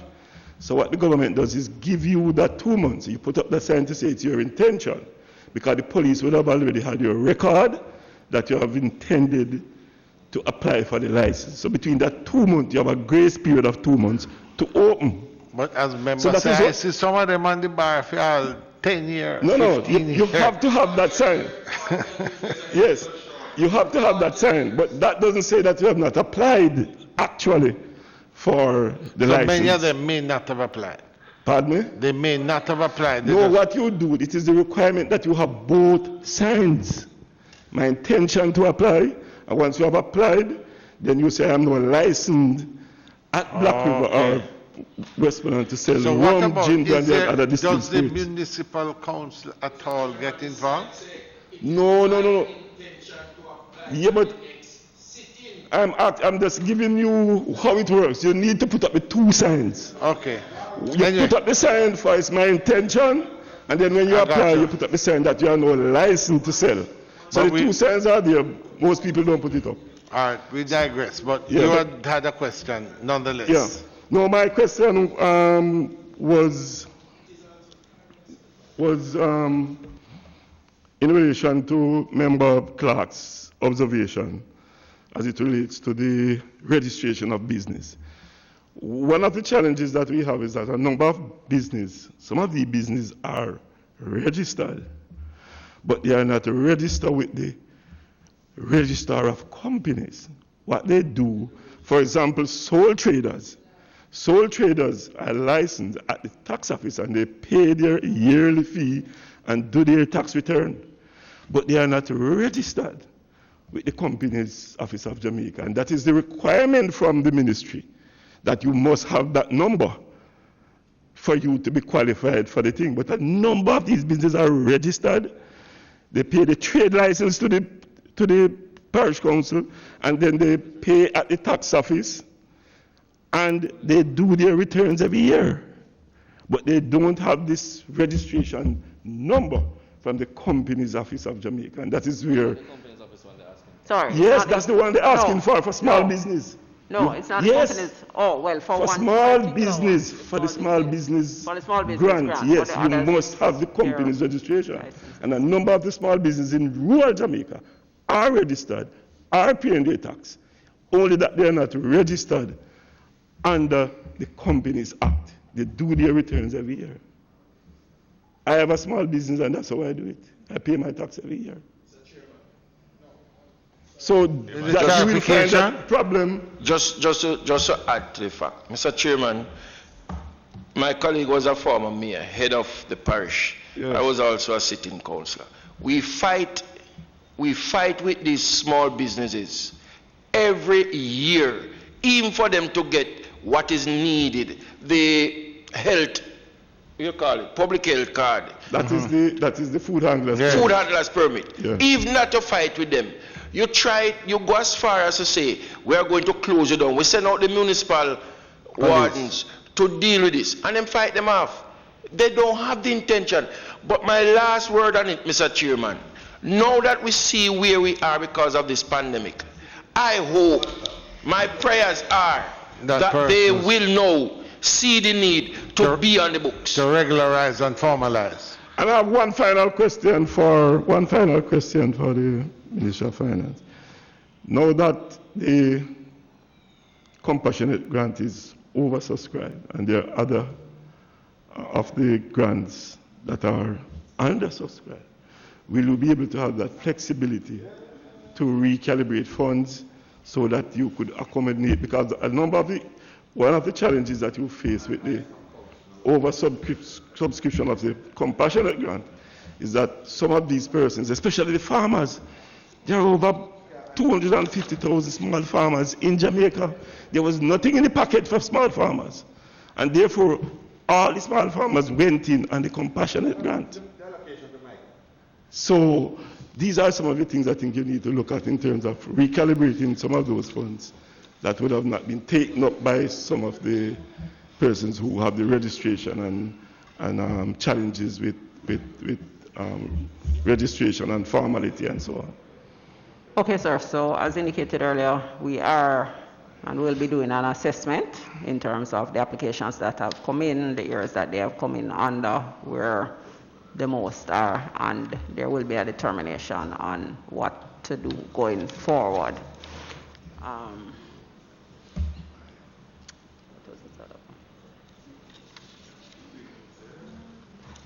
Right, so again, the minister will speak on Tuesday and may address some of he's the going to issues speak on Tuesday? Yes, he will Coming. speak on Tuesday. So he may address some of the issues All raised. right.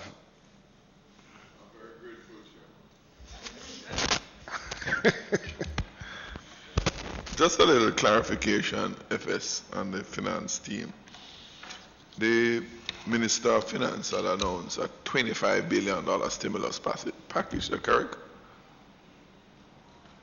Okay, so the 25 billion would include the reduction in taxes that were provided. So he would have announced a $17.9 billion tax reduction. 17.9. 17.9 tax reduction. Yeah. Of that, 3 billion has been delayed for a year, and that 3 billion is what brought the COVID package up to 10. It was initially 7, but because of that delay on the 3 billion, the COVID package itself moved up to 10. But the rest would have been, the rest of the stimulus package would have related to the tax reductions. Remember, can you just clarify, just so the total package is how much? The one 25 25. Of which 25 billion. Of which, what percentage of that? 15 billion actually, 14.9 billion. 15 billion. A reduction in taxes. Which was announced in the budget. This was a planned thing, so it's not really a stimulus, it's rolled into it. But it wasn't really, this was pre. No, it was during. No, but one would think a stimulus is something, an action they took specifically to COVID in this case. Right. So the minister, the GCT reduction or something being complemented for some time. So he would have announced these after the impact of the COVID on the country, after the start of the impact on the country. So what he announced was the tax packages as well as the fiscal space, which at the time he was looking at 7. Having spoken to the financial institutions and gotten an indication that they were prepared to forego for a year the asset tax, the COVID package was therefore able to move up to 10 billion. So the other 10 billion is the COVID package. All right, remember. Mr. Chairman, I just slowly want to understand how the $25 billion is arrived at. Is it that the 25 billion is made up of tax break, meaning that you are reducing some taxes, which is to provide X amount back into the economy? Say, for example, the GCT. The GCT reduction to 16.5 represents, was it 14 billion? No, the 14 billion is the GCT and 3 was the asset. 14 was the GCT. Okay, there were 3 things. It was asset, GCT, and 3 billion was the asset tax. Yeah, but the 14 is not GCT. There's something else. My memory is failing me. I'll tell you in a while. My recollection is 3 for the asset tax and 14 for GCT.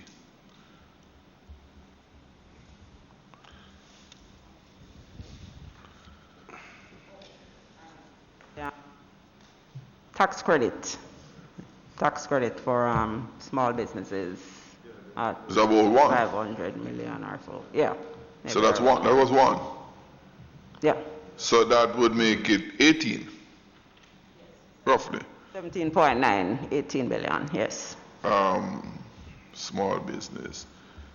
So that's $18 billion in tax reduction, tax relief.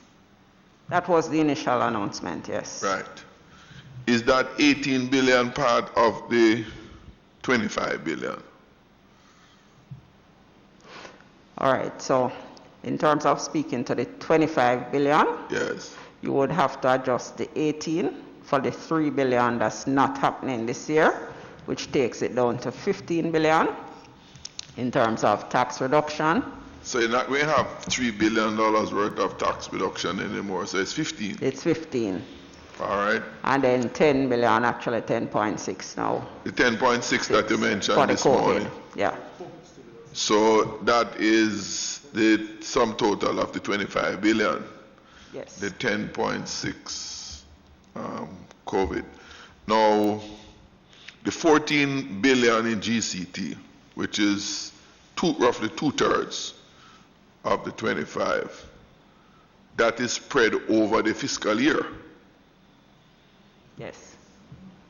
So in terms of immediate COVID response, if you are going to have the response in the first quarter or the first half of the year, the relief for COVID then would only not be any more than 7 billion if you prorate it over a 1 year period equally. No. You're talking about just the GCT? The 14 billion is over. You're talking about just the GCT? Yes, just use just the GCT alone. You could look at it that way. However, given the increased spending, I suspect that the first quarter. The reason why I'm asking this question this way, FS, when you have an emergency, your house burned down or your place flood out, you want relief for restoration to get back into some normal mode of operation. And so you need it up front. If the money is going to come down the road half a year later, it's not going to help you now. So I'm raising the point to say in real terms, the amount for the relief, which is now when you have the crisis, is really not $14 billion. At best, it's about 7. Is it fair to say that? No, I think no. You don't have Member it to spend. Jackson, no, I think maybe what we're doing with this is confusing. Look, quite frankly, what I understand, FS, is that in terms of cash, in terms of money going out as a stimulus package, it's 10.4, 10.6%. I understand that. 10.6. Now, what has happened is that at the start of the last budget, the Minister of Finance indicated that he was going to drop GCT by 1.5%. This was going to cost the government, estimated for the year, in revenue, about 14 billion. So it's not that this is money that was going to go out, or this is just money that you didn't expect to take in because you had decreased the tax. Am I correct? Yes, sir. So from the consumer perspective, they would be spending less for all GCT so persons items. would be spending, although there's a churning effect because of when you decrease the tax, people can spend more, which is a point you're making now, that you may actually collect more in GCT in this first month or two because of increased expenditure. So you might actually not be losing the fact. So I'm just saying. I was thinking that from the consumer's perspective, having bought more, you would have spent much less than if the GCT had not gone down. Well, there are different ways of looking at it. But Yeah, your collection, but then you collect more. the collection on GCT may well Should be go up. more than anticipated and may actually be more than it was last year. But I don't think we can conflate the two now. I think that in terms, just in clear terms, there is a decrease in the amount of GCT, so the amount that would normally be collected is decreased by that 1.5 spread. However, the actual expenditure I'm there. Is the 10 billion. No, I'm there. The benefit, as you just said, to the economy would be the less you are spending, what the FS was saying in GCT. Yes. Because of the reduction. But my point is that the reason why you call it a stimulus is to get things going during a crisis period. So my simple point was that that reduction, right, in the GCT, in the amount of, say, $7 billion, use the half a year prorating, would not be a stimulus as such for the crisis period, because you would not expect that reduction to be realized until the next half of the year. So it's not available for the purpose. What is a stimulus? That's the first question to ask. A stimulus, in my mind, and I stand to be corrected, a stimulus is an input that can cause you to some restoration. It's like in the medical term, you do the CPR to stimulate the heart and get it back going. There and then, not 6 months down the road. So I'm looking at the stimulus in terms of what is put in for this resuscitation of the economy, the individual economy and the macro economy. But the other part of it is that, as I recall, when the Minister of Finance announced the GCT reduction, it was never in the context of a stimulus. It was part of the budget package for the year. Because you recall at the Standing Finance Committee meeting, when the question was asked if the COVID pandemic was contemplated in the estimates, he said no. It was later on he came back and indicated that they will make some adjustment for it. So I was a little bit not so clear about the stimulus package, the amount available put in it, etc. And I just wanted some clarification on that. All right, I'm going to move to... Just a note. In the minister's closing speech, he spoke to the COVID This was pandemic. in the close? Yeah, at the close, which is where he indicated the package. It was indicated at the close. It was not tabled at the start. Yes, no, I think what Member Jackson was referring to, that when he actually made the announcement, it was made in the context of shuffling a lot of things and us being able to move down the GCT as part of a program. At the latter part, it came back. But let's not get into the detail. I would say, though, FS and Member Jackson, the only stimulus, if there's a stimulus to more shopping and expenditure, every time they suggest that we're going to have a lockdown, there's a rush to every supermarket and store in the country. So if there's ever a stimulus, that is it. I hope we're past those. Yes, certainly in Portmore. Member Paulwell. Chairman, I'm just inquiring, are we near the point of specific recommendations? Because I'm coming to that. Well, right. Once we finish these questions, I want to move to that. Okay, I do have some. You'll hold till that.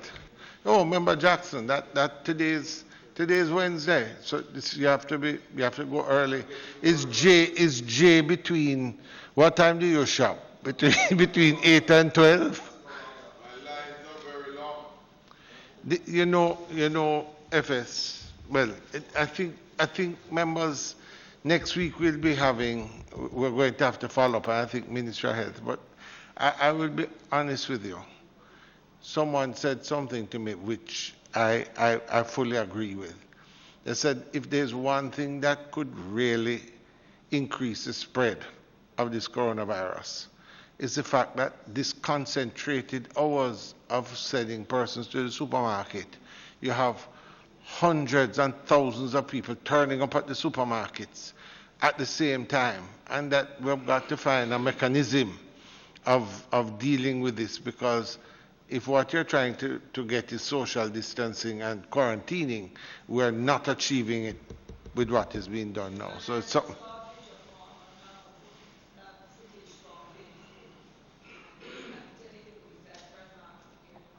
But I'm telling you, it's crazy what's going on. And what we are trying to achieve is not being achieved by the mechanism that's put in place now. All right. Yeah, no, I'm going to move now.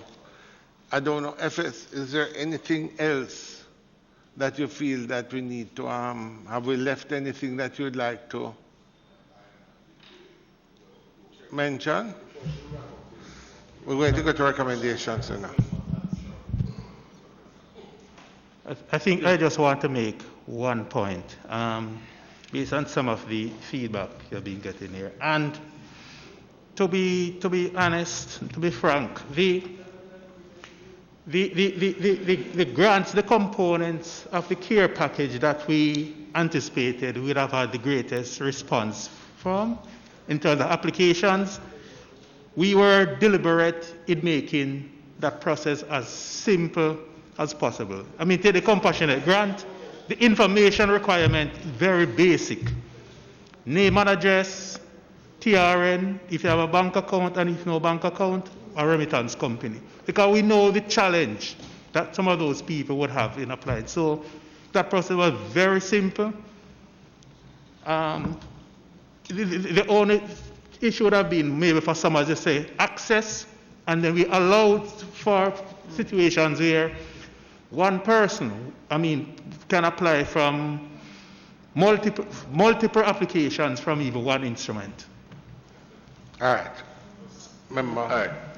And don't get us wrong when we somewhat bring up some of the kinks in the system, because we know that everyone will not be able to benefit. I mean, even with what we as member of parliament have, it is hard to stretch it, and we know that there is a constraint, and everybody needs to understand that.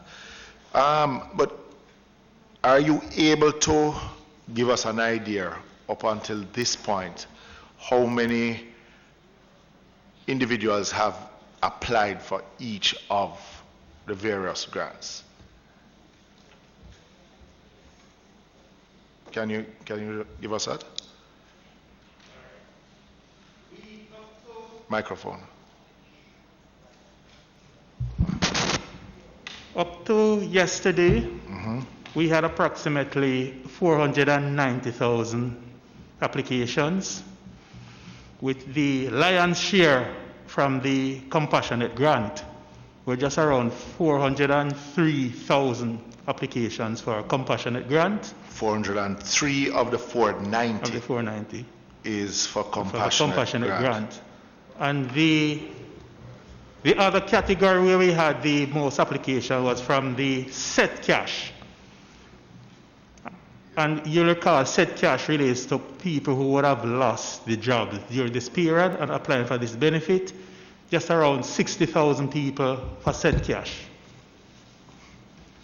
The general grant. How many for set cash is that? Set cash, 60,000. 60, all right. Yeah, go ahead.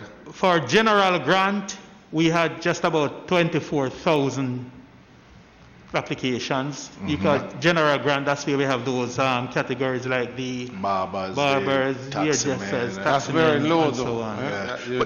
But before you move on, I wanted to just ask a question. With the taxi operators or PPV, is it that they would have to have already done their renewal for this financial year, or that is not taken into consideration? Well, I think they have up to the end of this month. No, but the minister himself has extended it to the end of next month, so it has to be somewhat coordinated in that way. Remember, that's a very good question. Let me tell you why it's important. There is an understanding in many of those persons. They have made their applications, having made the application, the late fee has been put off. Yeah, which it Now, has. what happens is that they're not under the impression that they have to renew the license. Exactly. That's why I asked the question. Qualify. Yeah.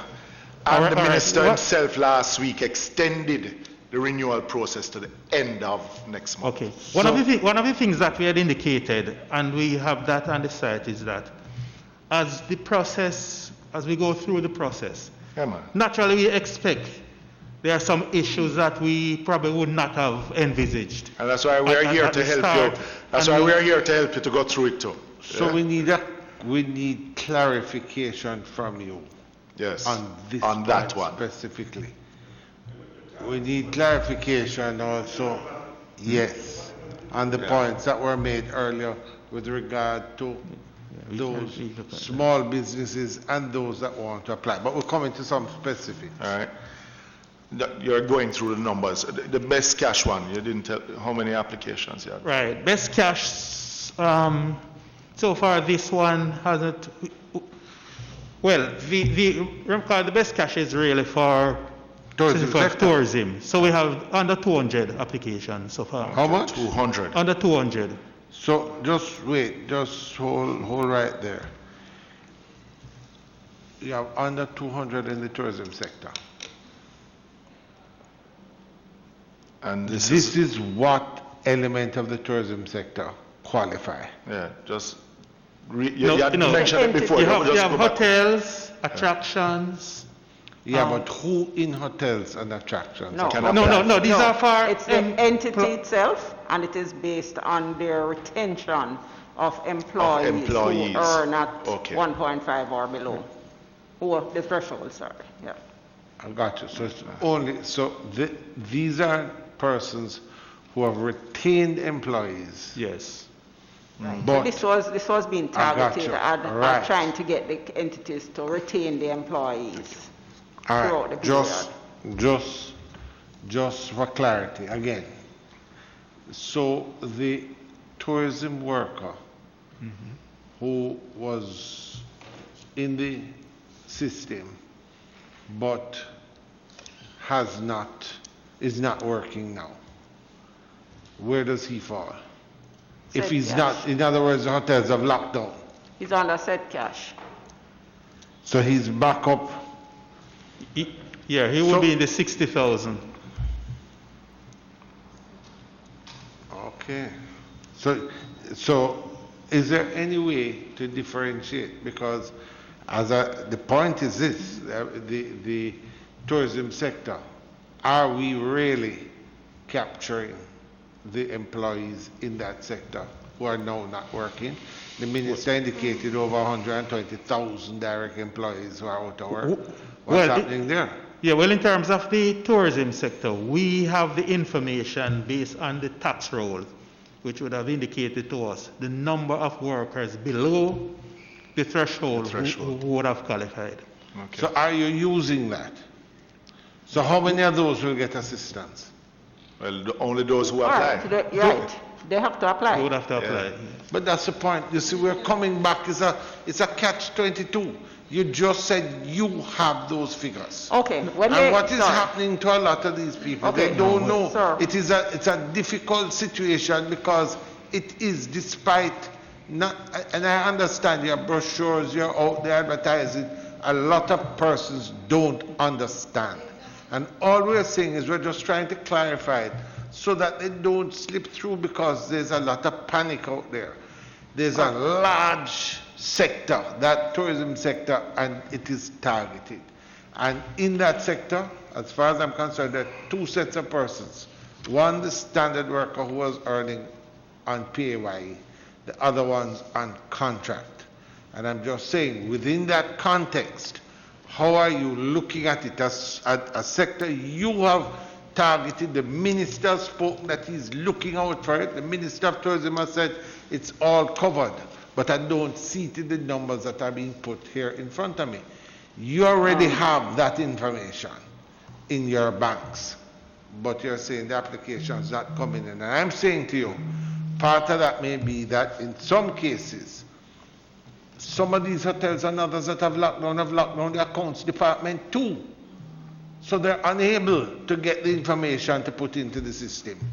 But secondly, a lot of them are on contract. And I'm just saying, how are we going to look at this in a meaningful manner to try and resolve some of this problem? We can't just talk about it and time is passing. At some stage we have to address it. And I want to understand whether or not you recognize that there may be a problem brewing right here in this sector.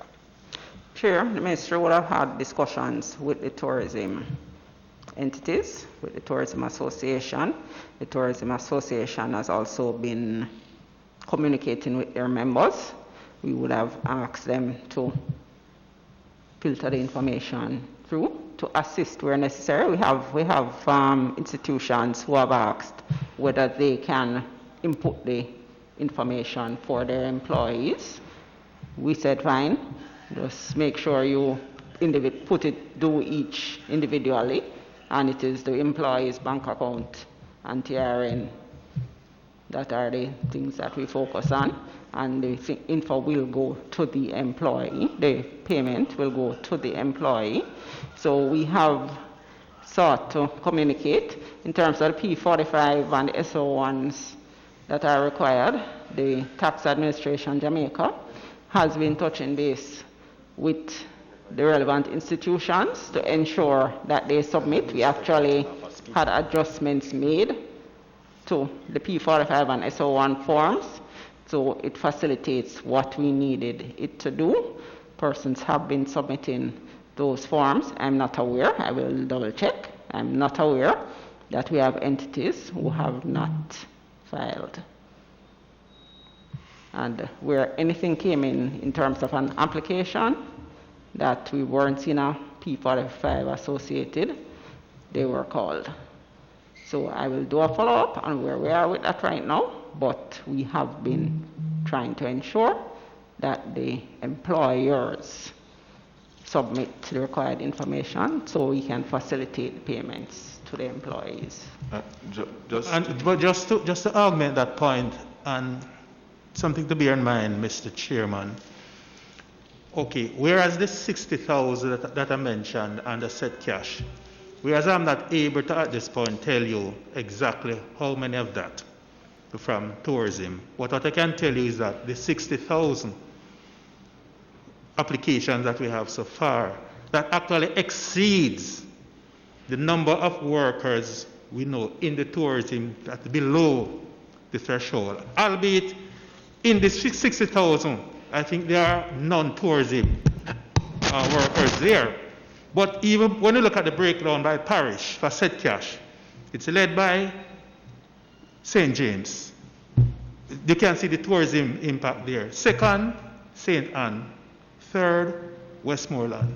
Okay. Those are the parishes that are leading in terms of the set cash. Right.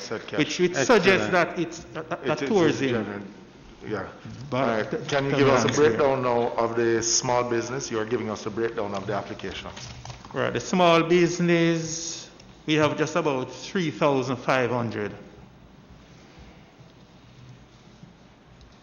All right.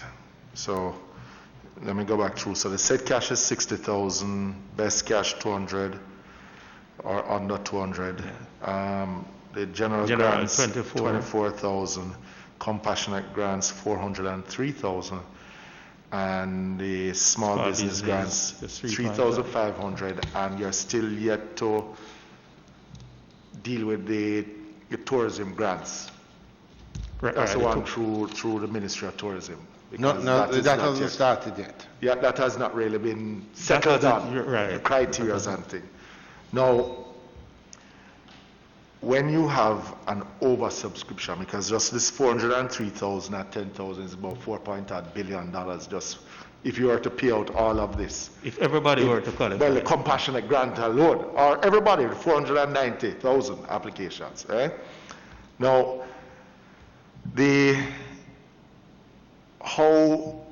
how is it that the ministry or will deal with this oversubscription of the compassionate grant? because already you have an oversubscription which you closed off sometime last week. But you know, everybody is a compassionate guy. So everybody who has applied, expecting to at least benefit from it. So how will the selection process be dealt with in this instance? Right, so we would have indicated that the figures we gave you earlier were the estimated amounts. We did estimates of what we were expecting. Yes, the compassionate grant has come in above, so certainly for all of the persons who applied under compassionate who have been recorded as eligible, they will be paid, even though it's above what we would have initially allocated. As you said, some of the others are not at the level that we initially expected. Yeah. So you're saying, hold on, Chair. So you're saying that this 403, with those within that number that are eligible will be paid out? Yes. All right. Go back through the eligibility for me with this one. No, it is critical, you know, because it is the one that will reach the most individuals who are really at the bottom. Yeah? So, you know, once it was closed off, there was this panic out there that look, and it was said that we have exceeded. There are persons now wondering, boy, how them going. It started to come on the ministry. Is the ministry going to pinpoint who from which constituency? So this information is critical for those who have applied.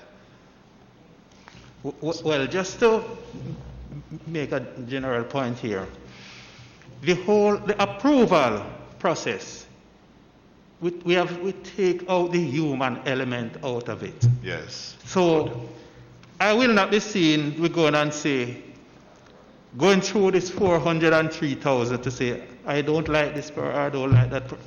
I am. Right, none of that. It's all, as I said, the eligibility rule, it's embedded in the system.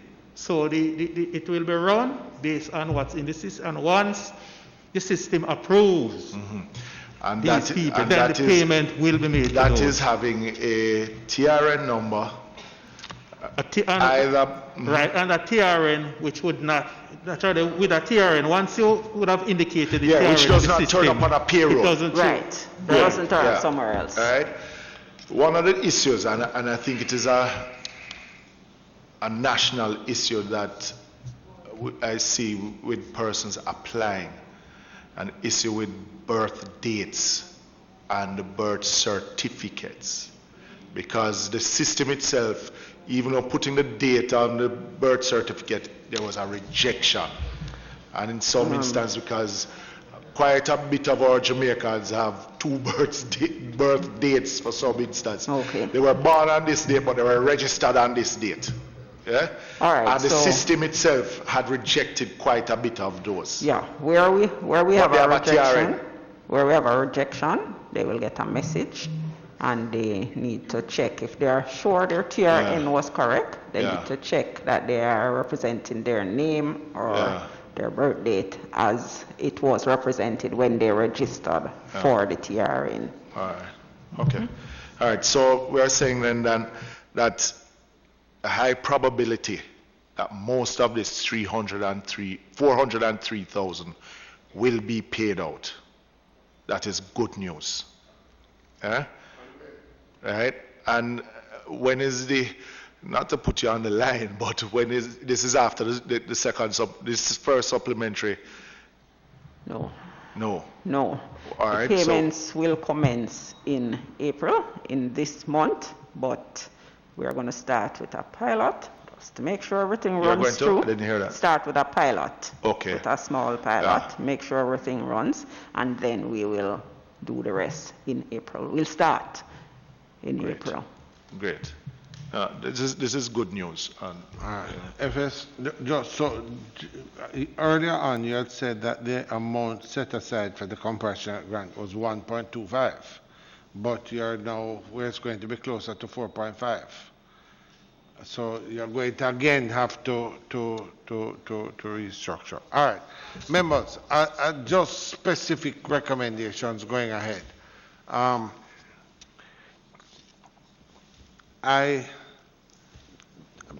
couple of things.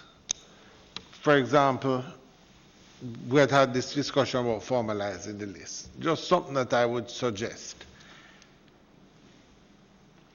For example, path.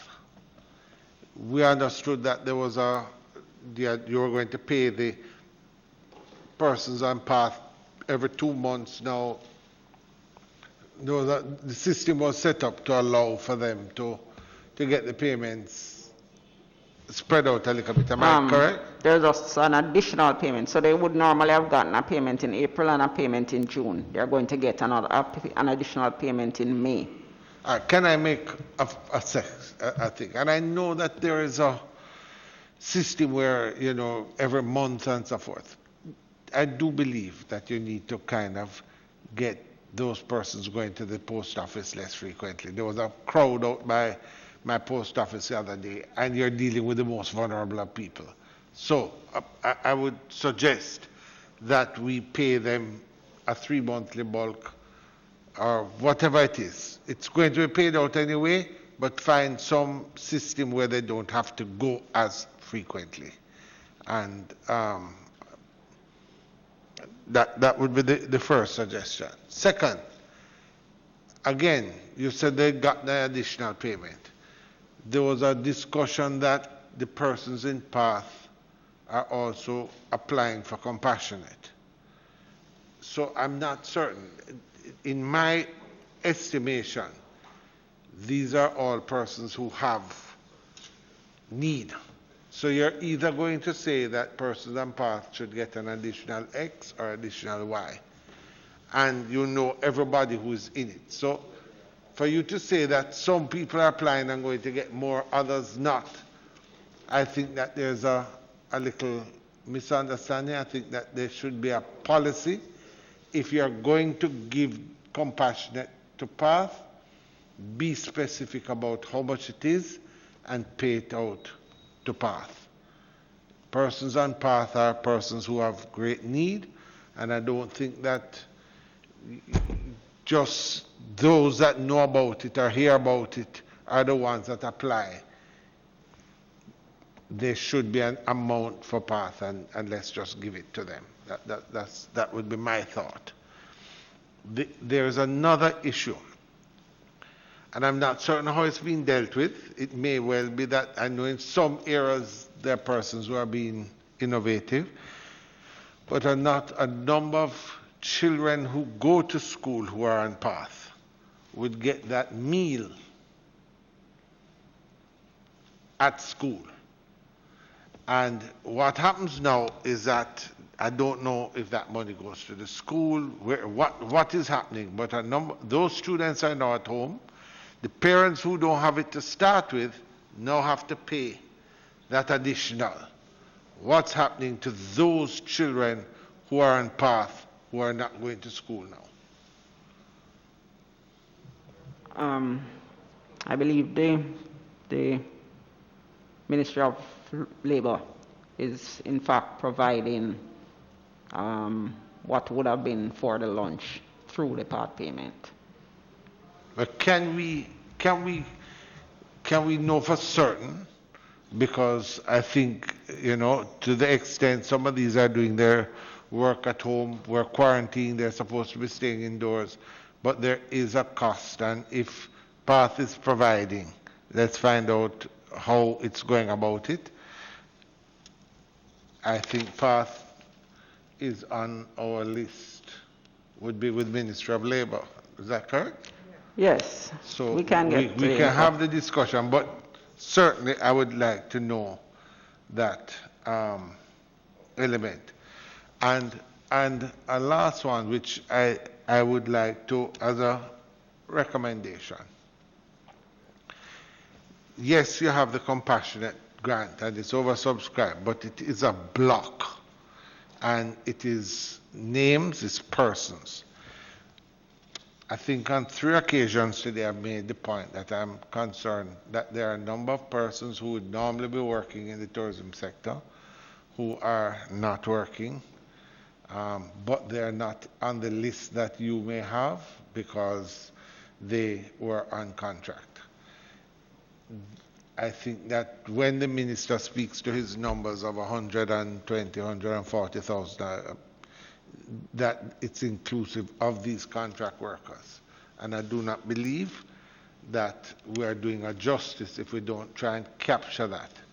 That if there was a formal mechanism of working, of capturing the names of persons who are on contract, who are working, even if it is that we're getting that list directly from them actually sending in on the form, in other words, applying directly and indicating where they work and the terms of what they work, etc., that if not using the term compassionate, the sort of broad principles of a compassionate grant be given to them, so that those persons that were always intended, in my estimation, in this group can qualify.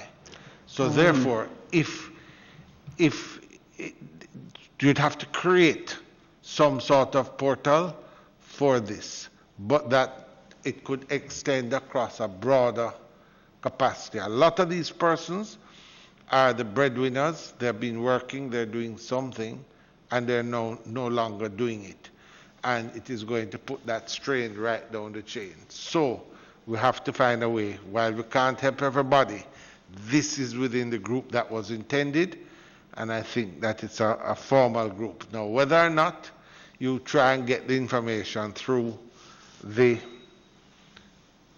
partner, the employer, etc., would be ideal, but where not possible, they must be allowed to also apply so that we could find some error in them.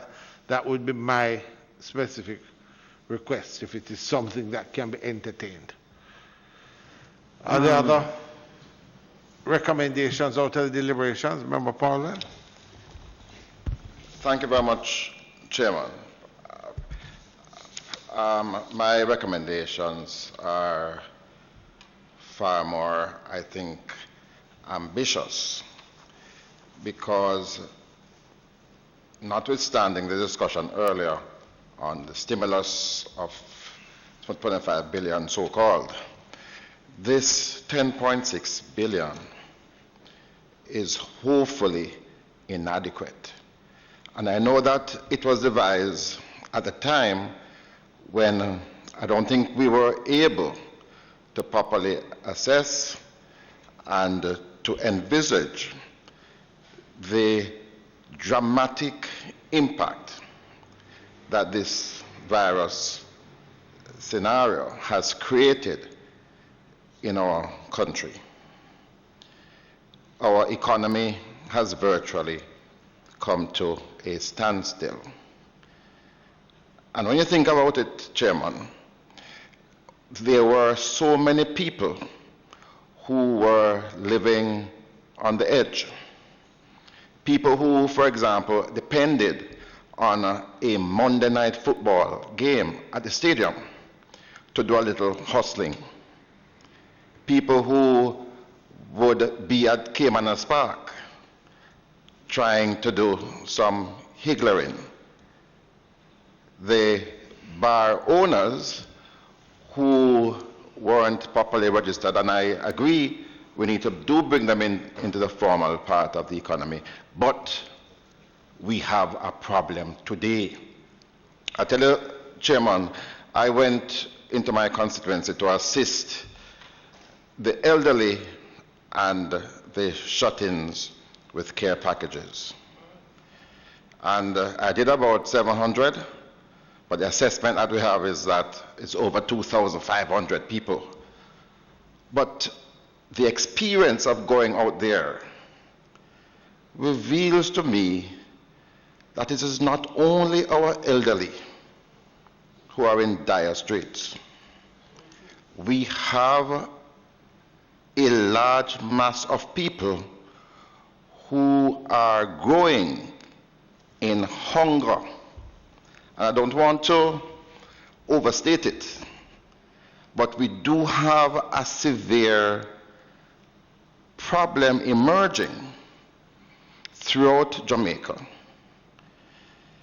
that without there being some palliative to assist these persons, we are going to be in for serious social upheaval.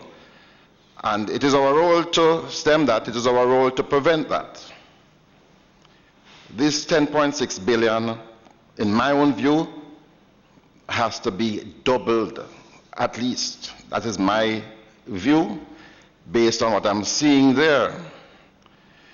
And that it is justifiable to so double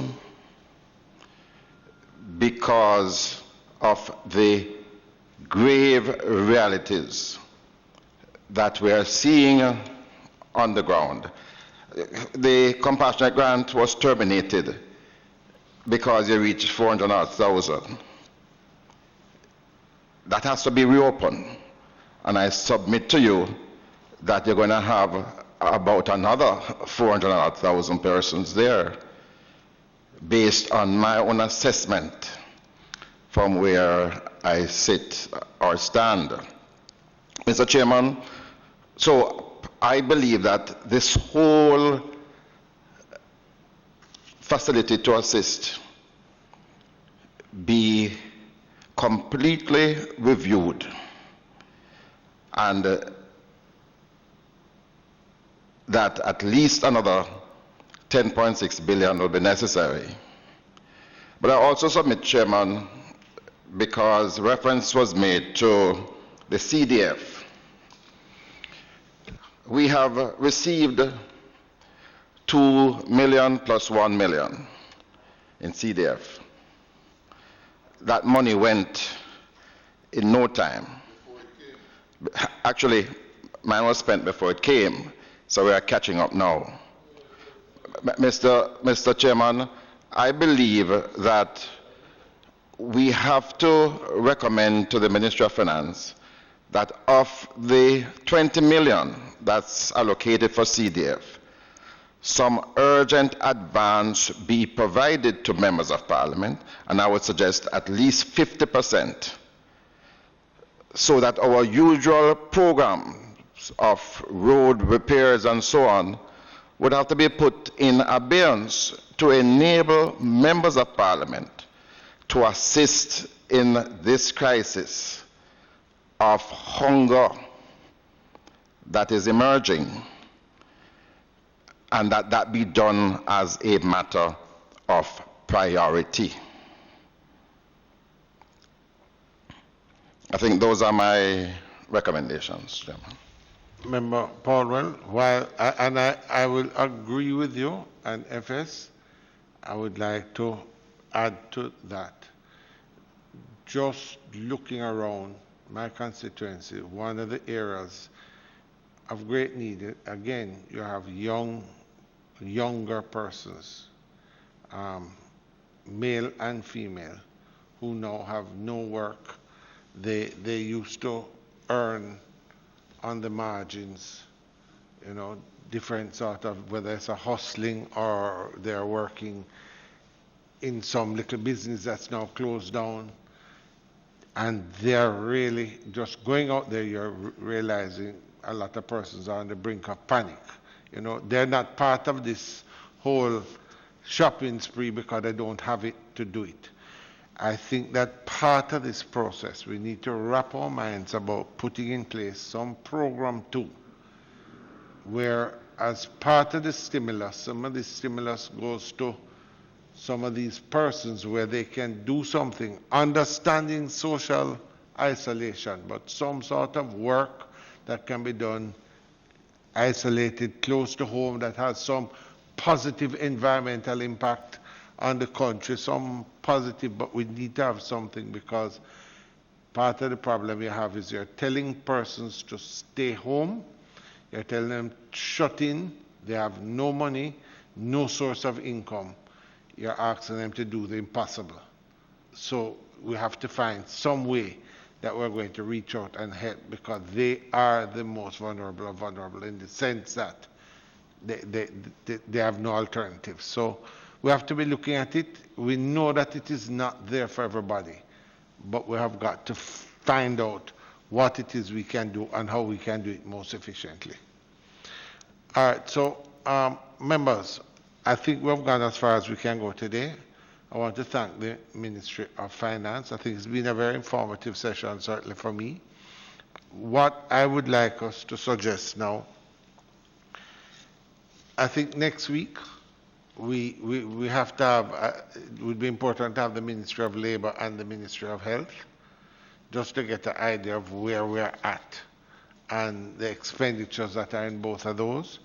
There's some follow-up information, FS, that we would ask from you. If we can get the information, then we can send it out to the members. I don't think the presence is necessary, and we would just simply, if there are any follow-up questions, we can take it from there. And I'm sure if the minister is speaking on Tuesday, we'll get some more information at that point. Members, is there any other? How soon the minutes are likely from today? What? How soon the minutes from today's sitting? How soon what? The minutes. The minutes, our minutes from today's sitting is likely to be available.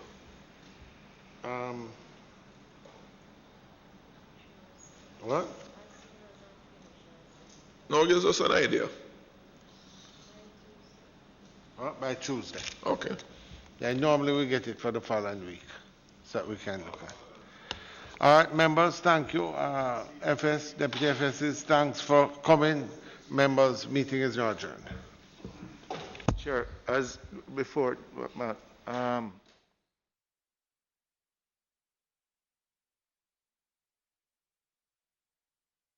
see how the registrations have progressed. Can we get an update next week? All right. Thank you.